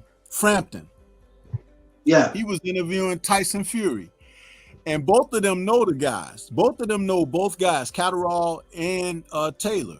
And Fury was like, I know them very well. I was in camp with them and stuff. He's like, at different times, of course, through their careers. And he's like, I like both guys. He's like, but if you really were to ask me, he was like, giving up to the 8th round, I had Catterall winning the fight. He's like, and I hadn't given Josh 1 round. That's what he said. Plus with a knockdown. Now, this is Tyson Fury. Not saying I'm hanging anything of praise on him. I'm just saying he was given an honest assessment of the fight. And I'm like, can't disagree with the guy. So what was Andre Ward watching? Who's also a former professional fighter. You're going to get on there and be company man so much that you're going to be compromising of the principles of poor scoring. Yes, which affects your careers out here. You know what Tyson Fury said also? And I'm going to feature this on my Friday night show. He said that those judges ruined Jack Catterall's career. And I'm going to tell you what he meant by that. This is a man who's been out there in contention. He's been plying his trade. He gets an opportunity at the undisputed welterweight championship. He can't fight any better than the way he performed on that night, whether Josh Taylor was having a good night or bad night or just wasn't up to the competitiveness, or he might have been flat or whatever. But he said with the judges and how they handled that situation, you just totally ripped the rug out from under a guy's feet who performed professionally and got the job done, and you don't award him his victory. How does that smash an individual who gets up early, stays late in the gym, stays away from his family in preparation for all of this many times over because he's done it before that fight, and then he doesn't get his victory. These judges should be held accountable. And if you guys watch my post-fight shows, I'm talking about this all the time. Yeah. When you see horrible scorecards like that, please start writing those judges' names down. Because Reggie Owens and I had a conversation about that a while back, because when you become familiar with them and then they start refereeing fights that you might have a particular interest in, you'll know to be looking out because they're allowed to remain. They should be removed from the sport, man. You know what? It's funny that you said that, Stormy, because I go to a lot of amateur fights, and I do that. I pay attention because that's what I do. I have a big platform where I interview amateur fighters or whatever, and every time when I go, I pay attention to who the judges are, and I'm so familiar with them, and that's what I do. I don't necessarily have to write their name because it's always the same judges, and I know them by heart when I see them. But I remember, so now I am getting into matchmaking and promoting now, where I'm gonna start throwing shows. And the first thing I said to myself is, "You guys will not be on my show." Yep. No, not at just because what you will not do is rob these kids and rob these young adults that work hard for this. Now, if they lose a fight fair, they lose it. Fair enough. You're not gonna say they lost when they won. You're not gonna do that to them. So what you're saying to do is exactly what I've been doing. So I already have it in my mind that when I start throwing my shows, I won't have to worry about you guys.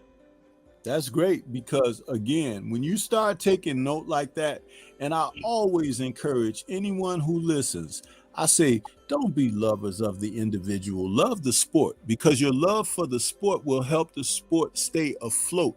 The individuals are a passing train. They're here for a season and they'll be gone. But the sport remains. But you want the sport to remain with integrity. So you hold people accountable. Yeah. You know what I said in my Tuesday tussle last night? If you guys didn't check it out, please do. I said this last night. When you take a fighter like Catterall and you don't award him his proper victory, you're doing two terrible things. One, what you've done to Catterall, because it's supposed to propel him into a new dimension where he can get a better payday his next day out. He's now going to be in more considerably higher profile fights and everything. You take that off the table for him, which he worked hard for. But also in the instance for someone like Josh Taylor, regardless, like I said before, if he had a bad night or whatever, what you failed to do to him by giving him something that he did not earn, you failed to make him look in the mirror, to look at his mistakes and to go back and reevaluate what can I do to overcome what put me in the position that I'm in, having lost. See, and I gave an example last night of Marco Antonio Barrera, who, when he was coming along, they were grooming him as a younger, smaller version of Chavez. And he was fighting a lot like Chavez initially, until he ran across the likes of Kennedy McKinney and Poison Jr. Jones. Those two men taught him more in 3 fights than he ever needed for a collegiate education in boxing. Because after suffering a loss twice to Junior, Barrera was forced to go back to the drawing board. And guess what? He corrected a lot of mistakes. He learned how to jab. He learned that you just can't walk in and wade in on guys and put pressure and knock everybody out. And he became a better fighter as a result of it. And he showed me. Check this out. Culminating in a big fight where he took Prince Nassim Hamed apart due to the experience that he had garnered way before facing Prince Hamed, and embarrassed Hamed to the degree that he looked like a pro in there with an amateur. And it was one of Barrera's greatest victories. But see, the seeds were sown when he lost. Huh? And when you lose sometimes, there's a lesson behind it. So you're actually, as a poor judge in the sport of boxing, you're preventing lessons to be taught. Because as long as someone feels that they stuff don't stink because ain't nobody told them, they're going to continue to permeate your breathing space. Huh? But when you break out that Febreze, huh? And the Lysol, huh? And the bleach and ammonia, and you start coating them with it, then they realize, oh, that was me. Yeah, that was you. Huh? Now go clean your ass. Huh? And when you come back here next time, everybody will know that you done made some changes. Oh, Jolly G, man, you smell great today. Yeah, I picked up some, some products, and I'm a changed man. Yeah, that's how it works. Deep. Definitely. That's true. That is so true. And that's why you got some boxers right now, they're afraid to get a loss. A loss is a good thing. If you apply it right, makes you a better boxer. But they don't want to go through the thinking process. They don't. Well, we just got to stop saying that these guys who won lost. And to go back to what Stormy said, it's just like in the Oscar Valdez fight. Yeah, they knew damn well Oscar didn't win that fight. And two, let Oscar win twice because he was allowed to go fight right after he failed a test. So it was like, come on. And y'all know he didn't win that fight. Ray Charles and Stevie Wonder saw that he didn't win that fight, but y'all still gave him that fight. I don't understand what these judges look at. I just don't. I don't get it. Check this out, Clarence. Check this out. You know what happened after the fight, don't you? Or did you hear the story? No, I think somebody told me, but they told me half of the story. So what was the whole story? This out. After the fight, because he was supposed to lose that fight, because he lost. The guy beat him, okay? Yeah. But several days later, the next week, there was a ceremony where in his hometown, where they had a statue revealed for him. They had put it was all part of the plan. In other words, they ensured a victory for him so he could go into the ceremony looking good. You know what I'm saying? It's like they had already, and when they make a statue for someone, that shit ain't done in like 2 weeks. That's done months ahead of time. It takes like 8 months or something to mold a statue and all of that stuff that they're gonna do. So he had a statue reveal in his hometown just the next week after the fight. Don't it make sense now? Make a lot of sense. But that's corruption, bro. That's corruption. He even took PEDs, performance banned substances, going into the fight to have an edge. All the more reason why he shouldn't have been having a title defense. He shouldn't have got the victory. He should have been suspended. But when you put all that together, it looks really bad on the guy who was supposed to have a statue revealed, don't it? Yeah. How about that? You see?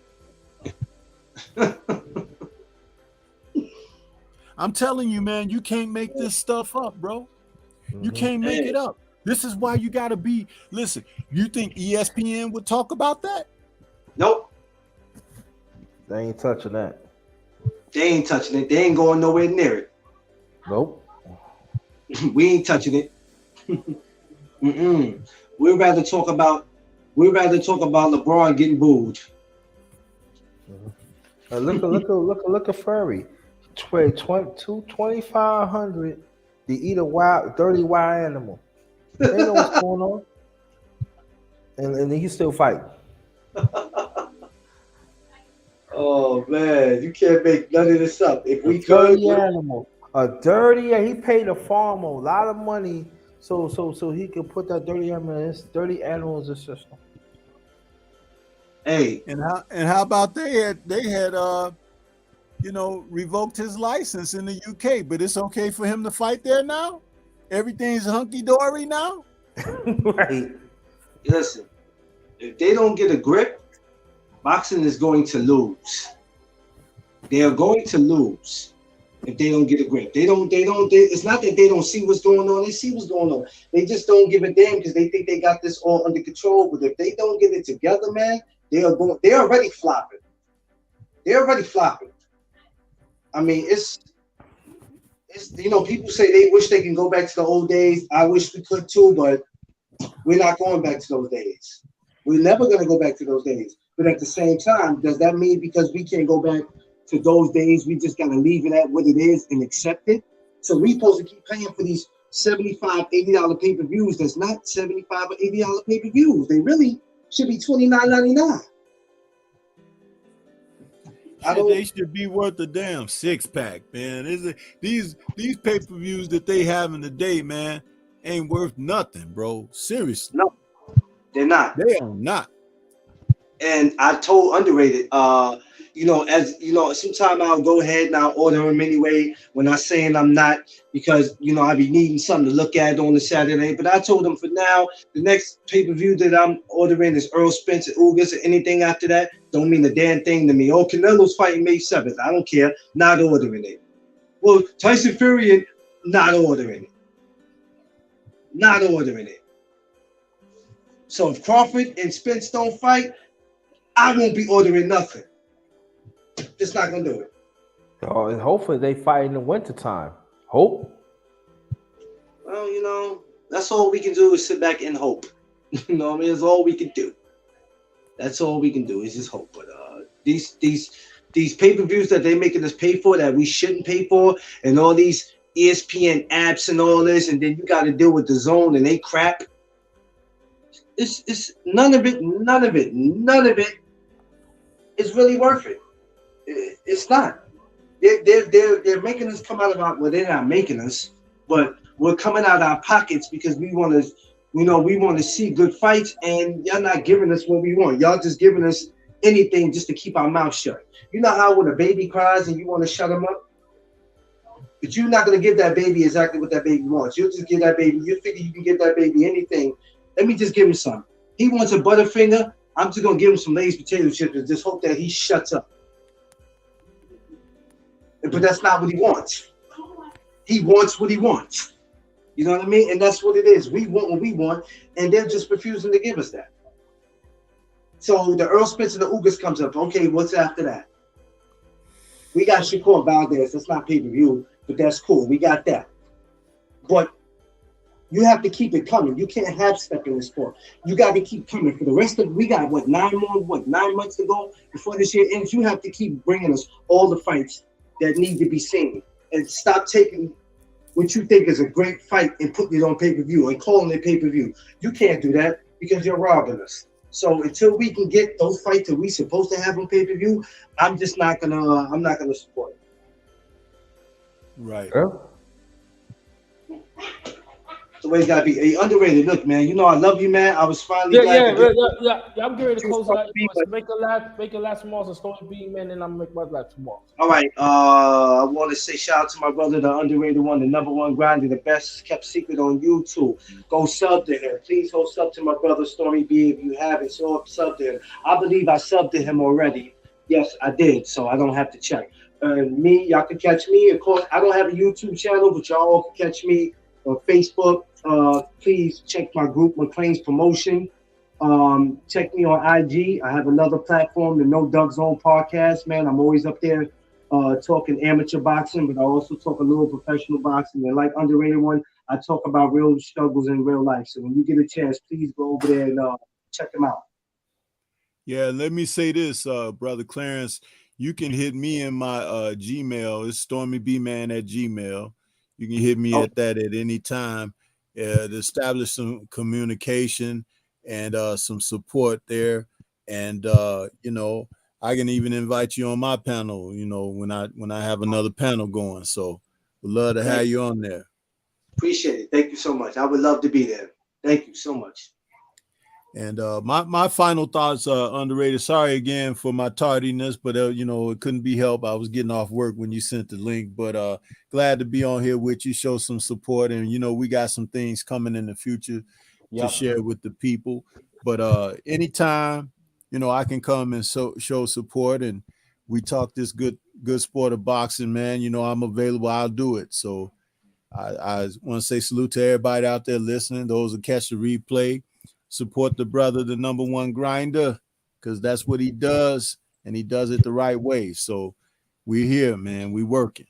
Appreciate that. Are you going on tonight? No, not tonight. Okay. I'm listening in to folks tonight, but I got a good show coming tomorrow, though. I got a good one coming tomorrow. What my time? My show tomorrow night will be 8 p.m. Central. It's called Turning the Page in Boxing, #2. And we're covering the great fifth king out of the four kings, because they continue to forget about the brother, but it's Wilfred Benitez. When he won his title at the age of 17 years old, 5 months, he beat Antonio Cervantes. And we're going to talk about that tomorrow night. Yes, sir. Okay. Underrated great. Got it. Okay, cool. Well, let me say one thing. Thank y'all. This is the last of the underrated boxing talk. Wow, number 64, number 65. I might do 65. Oh man, maybe Friday. Maybe Friday or tomorrow, Friday. It really depends, because I know this is fight week and stuff. I know it's gonna be a lot of people gonna be doing do something, but if not, I'll let the brothers know. Let me say this though too.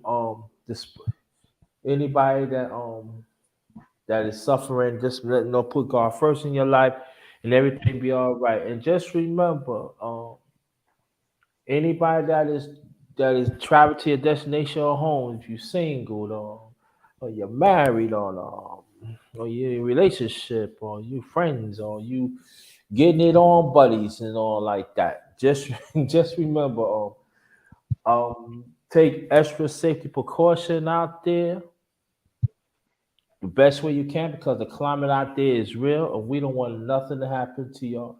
Thanks again. Have a good night. Please subscribe to Brother Story B Man. And also, I want you to hit up Brother McLean. He has on Facebook, he has McLean Production, and also on his IG. It's a No Duck Zone. Please subscribe. Sir. Yes? What you're saying, Story B Man? No, I didn't say anything. Oh, okay. Yeah. So want to go there. And also I do have an IG too. It's Jerry 5465, Jerry 5465, that I'm gonna change the name soon. But y'all can hit me up on that. Also I do have a Twitter account. It's all in caps at JT Blackman 44, at JT Blackman 44. So y'all can reach me out on those. Brothers, thanks again, and shout out to Brother Watcher, thanks again. And and also shout out to brother boxing vlog. Thanks. Also, thanks you too. Thank y'all so much to make it happen. And like I said, y'all, let's keep on pushing. The truth is the truth. You cannot handle the truth, that's on you. You gotta live with that. So thank your brothers. Have a good night. 65. This one is Ghost. Stay blessed. Stay blessed. Stay blessed. All right. Peace out. Peace.